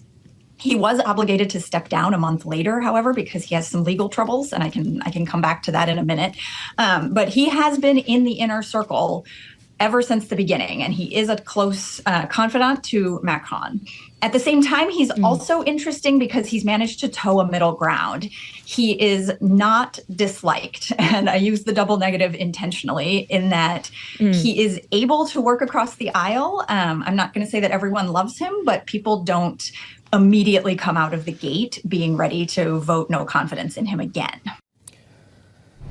You can find our full conversation with Catherine Kleppinger. We learned a lot. The professor of French studies at George Washington University, online or on the terminal. And Kaylee Lyons, it reminds us of the potential blowback that a politician can receive by forcing austerity down the throats of politicians, maybe echoes of that here in Washington. Well, as we're facing down the barrel, essentially, of spending cuts of our own, potentially, certainly that's what the Department of Government Affairs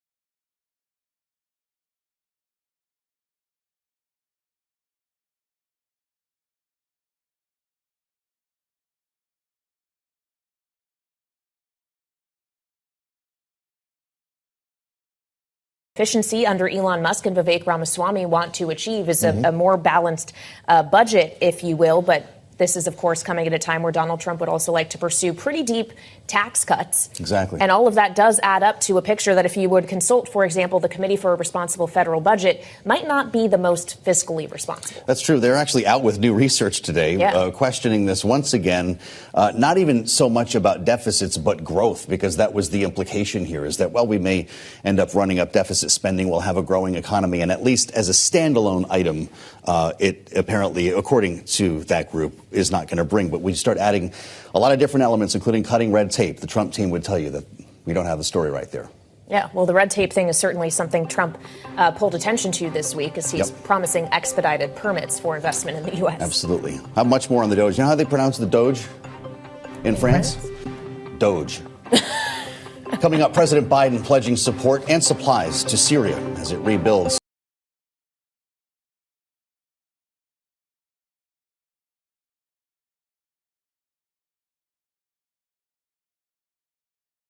After the fall of Bashar al-Assad.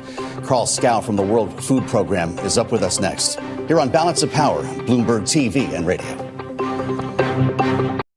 Check this out. I'm going to show you how I afforded this car. Okay, you ready? All right, $118 for car insurance. That's how much I was paying, okay? I picked up the car a few months ago and watch this. Ready?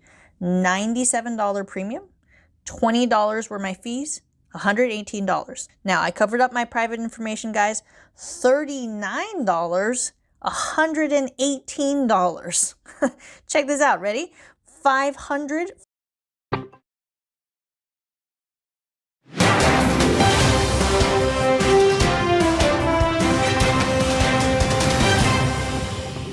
We will engage with all Syrian groups, including within the process led by the United Nations, to establish a transition away from the Assad regime toward independent sovereign, an independent, I want to say it again, sovereign Syria with a new constitution, a new government that serves all Syrians. The United States will do whatever we can to support them, including through humanitarian relief to help restore Syria after more than a decade of war.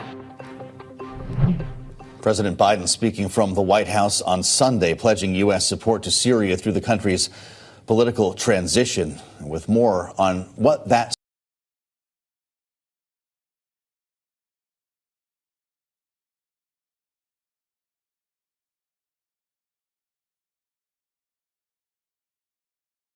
support that Syrians need right now is Carl Scow, Deputy Executive Director, Chief Operating Officer at the World Food Program.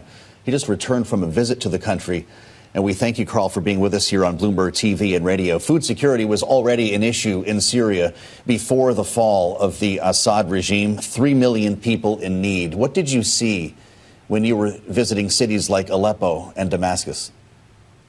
Well, basically, we have a triple crisis in Syria. It was already a socioeconomic disaster before the war in Lebanon.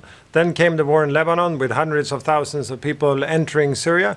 And now we have this latest change of events with displacements. And so basically, we're dealing with a triple crisis. And as you pointed to, over 3 million people acutely food insecure. The World Food Program is present. We've been present over the past 14 years. We have offices, 7 offices throughout the country, and we're now doing everything we can to step up. You know, what I witnessed is really the level of desperation of people. I met women in Aleppo and in Homs who basically said that, you know, it was better during the war. The bombs were raining on us, but the world cared, and we had food for our children. So the level of desperation is really, at new levels, and we really need now to step in, and we hope there will be funding coming so that we can scale up our programs and really take this window of opportunity to promote a change in Syria. Well, certainly change has come, at least in terms of the government. It's still not clear what the new Syrian regime or what power will look like. There is, of course, this transitional government that is taking shape with HTS, the rebel group that ousted Assad. Has the World Food Program been in communication with anyone in HTS? Can they be a trusted ally in this effort to get people fed? I mean, we are humanitarians, so we speak with all groups necessary to be able to serve people in need. And so we have indeed, related to these groups also in the past. And we're now working already in Aleppo. We're working in Homs. We're working in Hama.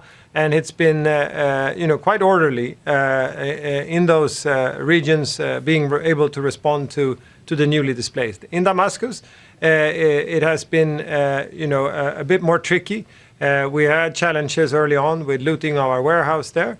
But now, we have received the guarantees that security will be provided, our work will be facilitated. So we are looking at to restock and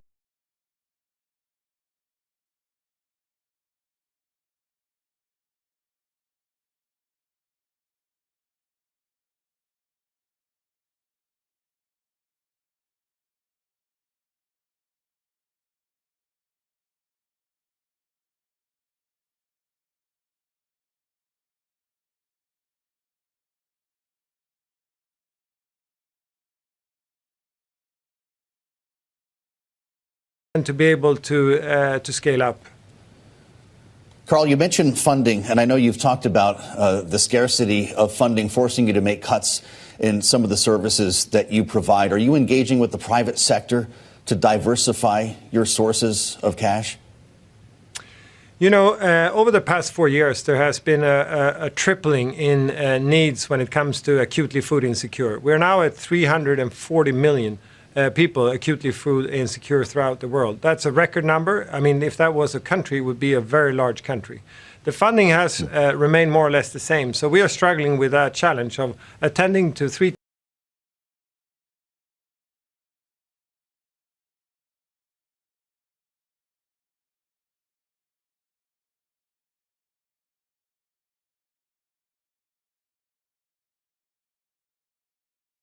times more hungry. with the same funding. And so we are indeed looking at how to diversify, and the private sector, is an important potential there. And we are now investing in looking at what more we can do to partner with the private sector, not only for donations of funds, but also finding creative solutions, drawing on the private sector to be even more efficient and effective with the resources available. In Syria particularly, we haven't really had the chance to do so. I mean, there's been a quick change of events here. And so, we are now about to begin mobilizing resources, and we hopefully we would be able also to tap into to private resources for these ends. I'd like to ask you as well, Carl, about another area in which we've been seeing an acute hunger crisis, and that, of course, is Gaza, with the war between Israel and Hamas ongoing. We know that the World Food Program has had some degree of difficulty on getting resources and food into Gaza and also with distributing it. Can you just give us a status update on how those aid efforts are going? Frankly, it's hard to find new words to describe the situation in Gaza. But, in the southern parts of the country, we are now again reversing back to a disastrous situation. And this is largely due to the complete breakdown of law and order. I mean, the security situation in southern Gaza is just beyond anything at the moment. We are being looted as we move along the roads. We are being looted in our warehouses, but also on distribution. Urgently, there needs to be security provided for us in order to be able to continue our operations. We are delivering about a third of the food if we compare to what we did in July, August. And also commercial sector input have really decreased and tightened over the past couple of months. So, there is really now a crunch, and people are hungry as they face the winter. And they face this winter in very temporary and rudimentary shelter on the beach of Gaza when the rains and the cold is coming. So, we are really faced with a disaster. And again, it's hard to find new words, really. But there needs to be a change here. We need to see a change in Gaza in order to be able to cater to these people. Well, considering the words that we heard from your director, Cindy McCain, back in May, Carl, she described the situation in northern Gaza as a, quote, full-blown famine. How would you describe it now? Well, because of those calls back in May, there was a change. So we were able to bring much more food in June, July, August. We were able to somewhat stabilize the situation. There was also more commercial food coming in, so markets began to pick up, and people could, even eat some vegetables and fruits at reasonable price. That really helped stabilize the situation. But as I said, in October, November, that has again dropped to about a third of what we were able to do during the summer. And this is happening as the commercial sector is also struggling to get more goods in, and as we are facing a very harsh winter for the people living out basically in the open. I mean, last winter, people were mainly staying inside houses. I mean, many families in a room maybe. But this winter, about 1 million people are basically out in the open with just simple plastic covering their heads. And so, it is a very, very difficult situation facing the people in Gaza. Well, and Carl, especially as we have this conversation during the holiday season in which many people are looking to give where they can, what is the best way for people to help those in need? Well, of course, we would be very happy if people could contribute to the World Food Program. That can be done, through our website. There is also an app, Share the Meal, that we mobilize resources through, and you can be sure that we take care of this money well. We are as efficient and effective as possible, and we are also making sure that resources reach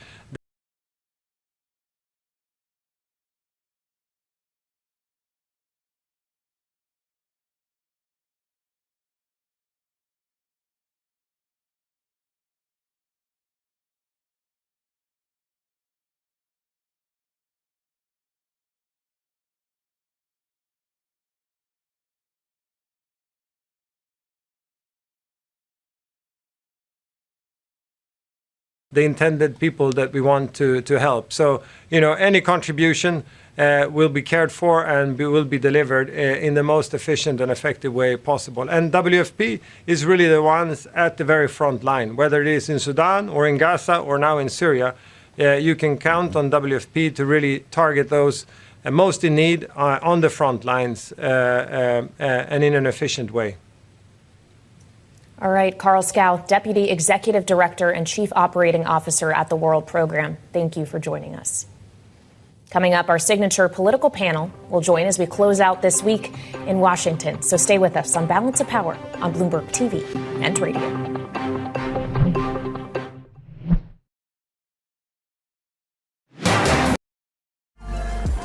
We're EF Ultimate Break, the best way to see the world for anyone 18 to 35. We handle everything.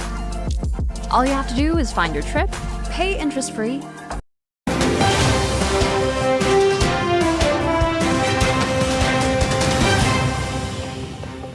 Does anybody want to keep daylight savings time? Have we found that guy yet? Well, I don't know. Geez, I think so. Yeah. Don't Really? you want to see on the kids see so they can get on the school bus in the morning? We can handle all that. We can handle all that. The going back and forth is it's antiquated. It was created for farmers. It's just completely antiquated. Republican Governor of New Hampshire, Chris Sununu, with an opinion yesterday on the early edition of Balance of Power, sharing his grievances surrounding daylight saving time. And now the president-elect has weighed in, posting on True Social today and calling the practice, quote, inconvenient and very costly, end quote. He says Republicans will make an effort to eliminate it. Joining us now here on Bloomberg TV and radio for more, Rick Davis, Stone Court Capital Partner, and Jeannie Shanzano, Political Science Professor at Iona University and Senior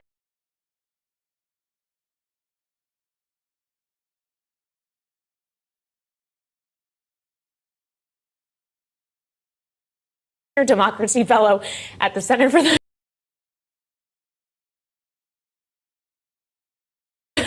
Okay. Rick's already laughing. Rick, you can't do that to me. What did I do? This is the end of a long week. Is it going to get eliminated? Yeah, I hope so. I hate it. I'm with Chris Sununu and Donald Trump. I think it's become a Republican platform. Yeah. Yeah. Well, clearly, yeah. Now, we still have farmers, but, they don't need that daylight to work in. I think the issue is the changing of the clocks, right? Whether you can go with an early morning when it's light out or a later evening when it's light out, Jeannie, it's the inconvenience, he says, that I guess we're annoyed to do this twice a year. Have you had it? I've had it. You guys are having too much fun down there. I'm completely jealous. And yes, the only thing is, when I was younger, it took me a while to remember spring ahead, fall back. That's all going to go by the wayside with these young folks. They'll have nothing that they have to remember about.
Any of this. But besides that, I agree. It's time to get it done. But, you got to tell the people who have restaurants and other kinds of businesses in vacation land, that's right. They oppose it.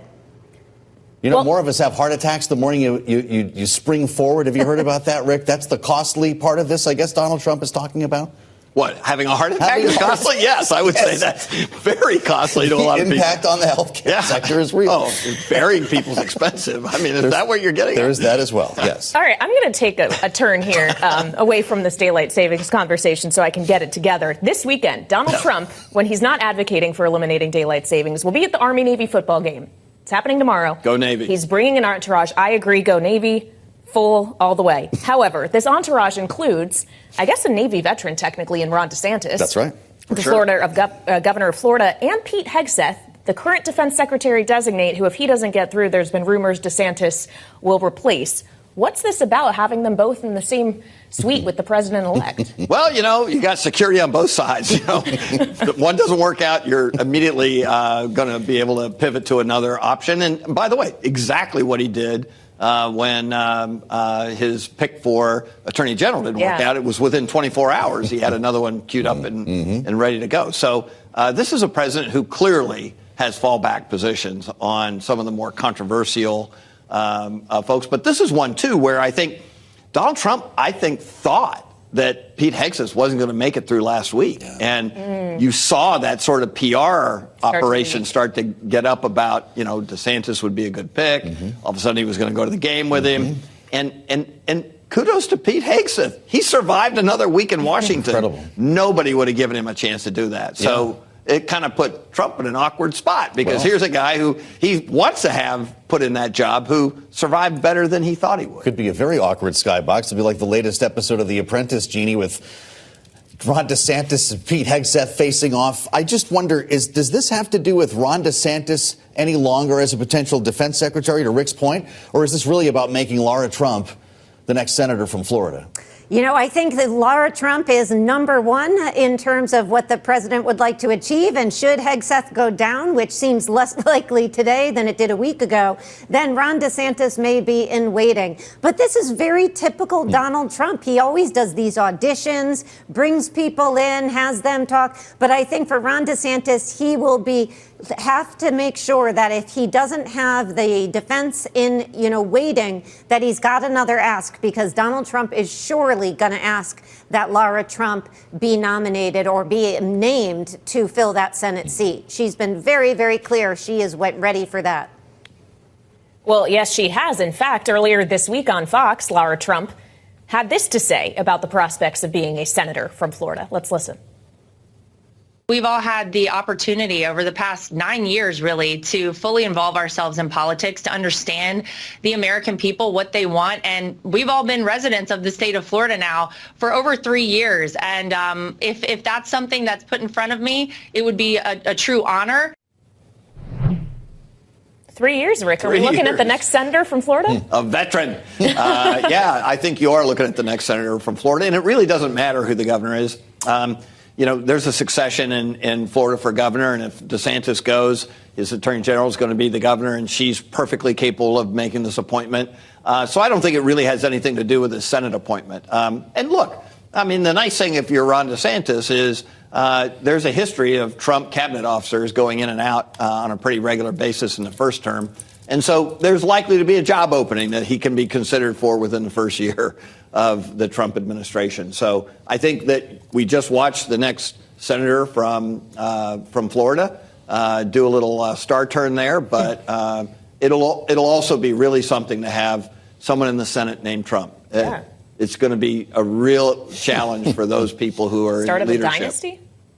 Well, how many members of their family have served in government since he first got elected in 2017? So, there's a dynasty getting to work. And the question is, do the math on, when does Barron Trump be eligible for running?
running for president. Well, speaking of dynasties, the New York Times says you can add Tim Cook to the list of high-tech executives warming up to Donald Trump. Jeannie, they're going to be having dinner at Mar-a-Lago, a meeting Friday, it says, on the patio.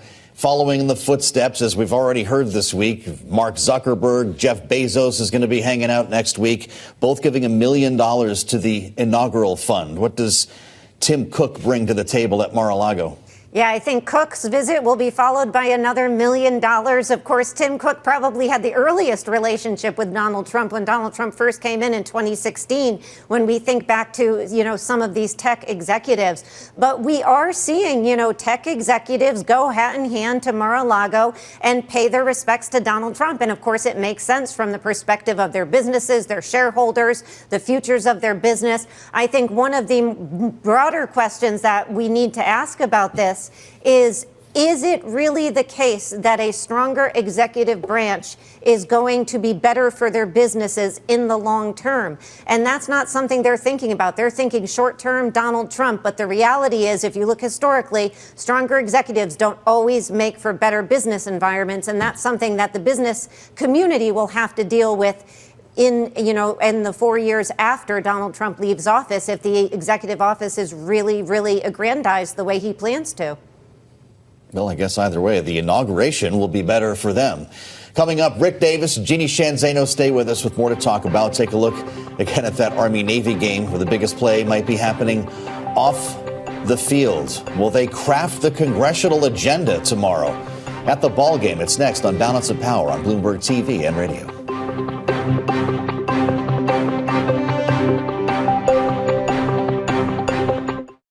I'll be home for Christmas.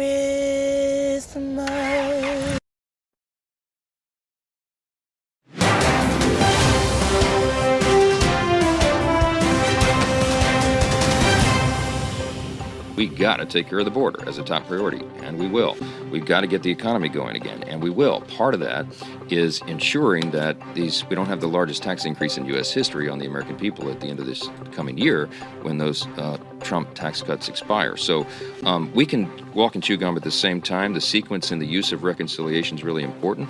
There are thoughtful discussions going on right now. They will be all day. President-elect Trump and I will be talking about this in depth this weekend before the Army-Navy game. Speaker Mike Johnson earlier this week saying, he's going to talk reconciliation with Donald Trump at the football game tomorrow. Back with us, our closers, Rick Davis and Jeannie Sheehan Zaino. We've made it to the threshold of the weekend. Rick, why a football game? You can't get a little office space to talk about the congressional agenda? Are we really to believe that this will be solved this weekend? By the way, did I remind you enough that I'm going to the Army-Navy game with Donald Trump? Right? There's so many people, that's the first thing out of their mouth. Rick has this, our radio audience doesn't see this, but we have a Navy tag going on right now. We have a very Navy tie going on, and I resisted wearing my Navy hat. Look, I mean, this is a very important thing that is going to be discussed, the legislative agenda for next year. And, what is it that we're going to see from Congress? Are they going to package a giant omnibus reconciliation bill with everything in it, energy and taxes and border, billions and billions of dollars, maybe close to $1 trillion in spending? Or are they going to split it up like the Senate wants to do and take it in chunks, at least two big pieces anyway? And I think Donald Trump, he's the man who likes things big. I would be shocked that we don't wind up with a massive reconciliation bill with everything in it. There you have it. Okay. Right from the football game. Well, he might like big pieces of legislation, Jeannie. I'm not sure he likes rather big unidentified flying objects or drones that are up in the area where you are right now. He took to True Social just a few minutes ago about the mystery drone sightings, he says, all over the country. Can this really be happening without our government's knowledge? I don't think so. Let the public know. And now, otherwise shoot them down. Signed DJT. Jeannie, you're up there. What's going on? I I wish I could tell you. It is very strange. You know, and the last I heard, one dropped in a backyard somewhere last night. You know, to Donald Trump's point, you know, the answers from the government have not been that fulfilling. So we do need to know what is happening. You know, who is it? Mulder and Scully? Who were they again? I can't think of the names. We need them on this right now because we're a little concerned up here. And by the way, you guys down there, last year they were down in your area, right? Virginia. So something's going on. So what if it's some guy's brother-in-law, you know, with the drone up there? He's drinking a beer in the garage. Now the president-elect is posting about this. Are we sure we want to shoot these down? Well, could you imagine being outside tonight and hearing gunshots going on? And by the way, some of these drones are probably being used by municipalities to, you know, watch for illegal activity and things like that. So I would make my pitch. Please do not get your guns out tonight. It's not open season on drones. The government will protect you from the drone mystery. Stay home and watch the game. And incredibly, that is the note we will end this show and this week on. Strange hour of broadcast.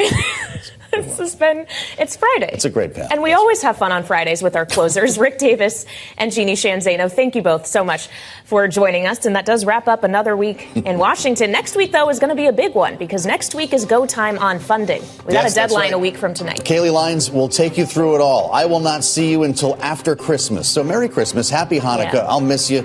Do something fun. Be responsible. Check out the Washington Edition newsletter, and we'll see you back here on Bloomberg TV and radio.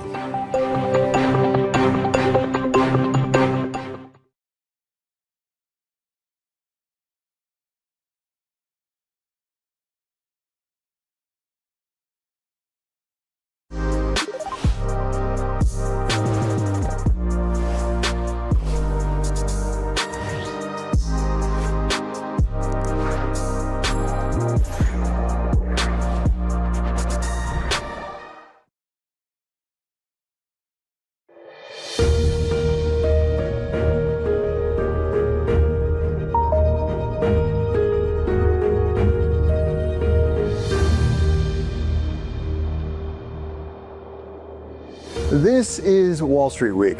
I'm David Weston, bringing you stories of capitalism. This week, the silver tsunami of seniors looking for nice places to live, creating a $275 billion hole that needs to be filled. Plus, President Trump wants to eliminate the Department of Education. What would that mean, and how much would it save? And what the next Trump administration will mean for the banking system, and what it's already meant for the world of Bitcoin. But we begin with a story of second acts, a story of reinvention, of repurposing, and the future of America's shopping malls in the growing age of e-commerce.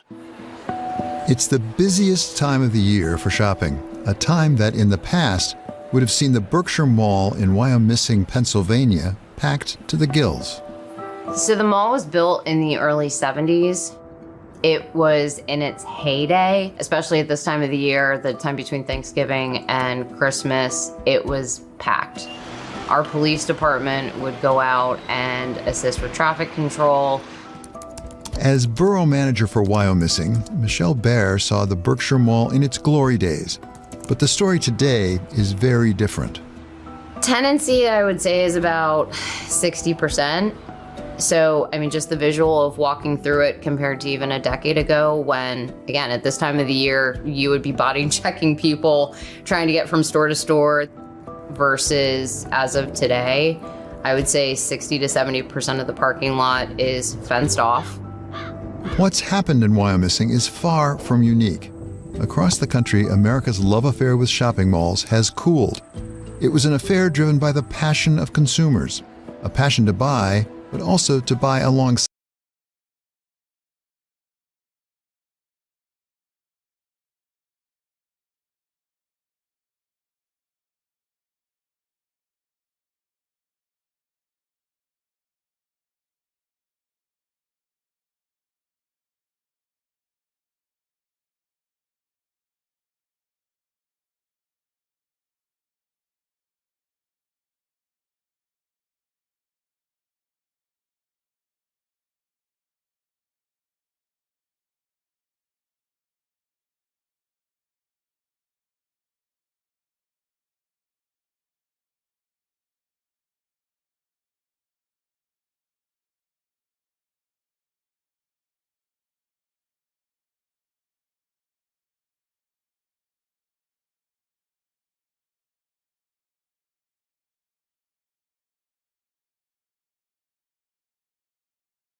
alongside others sharing that passion.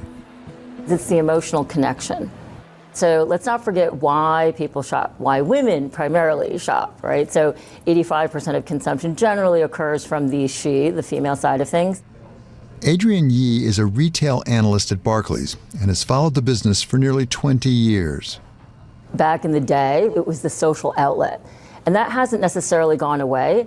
Unfortunately, we have all this social media where people don't socialize in a public space. The U.S. consumption is the most oversupplied in the world. So pre-pandemic, or I should say actually pre-GFC, so we had approximately 7 square feet of retail space per capita. Now you compare that to, in Europe, it's about $1 or 1 square foot to 1.5 square feet per capita. And then obviously in Asia, it's significantly lower than that. The U.S. hasn't lost its passion to consume, and it still has a lot of retail space. But there's a good deal less of that space than there used to be. In the 1980s, there were approximately 2,500 malls in the country. Today, fewer than 1,000, raising the question of how far it could go, whether malls could simply disappear altogether. We don't think they're dying. The better malls have a place in the market, and we think what's left, we don't think they're all going to die. However, there are some that will probably die in the future. Yigal Namdar's company owns some 80 of the malls that remain, and he says they can still be a good investment, provided they're the right malls. When you look for an investment in a mall, what's the profile you look for? Well, look for a great location, a good market, strong market, a growing market. We look at the mix of tenants in the mall, occupancy, who the anchors are, sales of tenants, the trend, and we hope we can, buy more as we go on. We may be seeing a natural correction in the number of malls pulling back from their peak, but that correction has been turbocharged by the rise of e-commerce. E-commerce as a percent of sales from 2010 to about 2015 was just hugging 10%. Hugging, 10. And then from 17 to 19, it went from 10 to 30.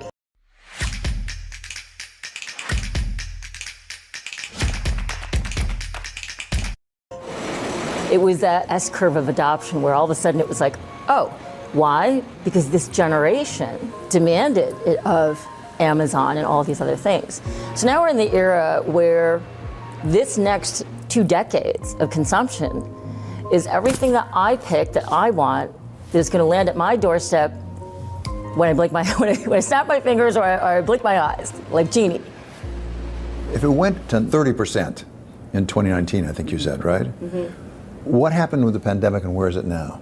In 1 year, so that 30%, which is kind of like specialty, more like specialty, like on-mall retail, less so in furniture and more so in apparel, but generally that number is 30%.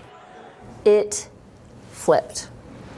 In 2020, it went to 70-30. 70% e-commerce, 30% bricks and mortar. Because you couldn't go to the stores. And then what happened is it sort of like kind of ratcheted down sort of in 2021 and 2022. And so it's now kind of at a level playing field where it's kind of more like 40-45% e-commerce, and it's heading to 50-50. Can you envision a world in which actually bricks and mortar start eating back into e-commerce? My view is that a 50-50 world is about right. Because a 50-50 world will be about 500 stores, so just, kind of in that range. Which malls get hit the hardest by the retrenchment depends on the type of mall involved. Not all U.S. shopping malls are created equal. They come in 3 basic classes. A Class A mall is one that makes at least $500 per square foot a year. Research from Capital One says their average vacancy rate is just 3.6%, and they're largely doing just fine. On the other extreme, Class C malls average less than $300 per square foot per year and have much higher vacancy rates.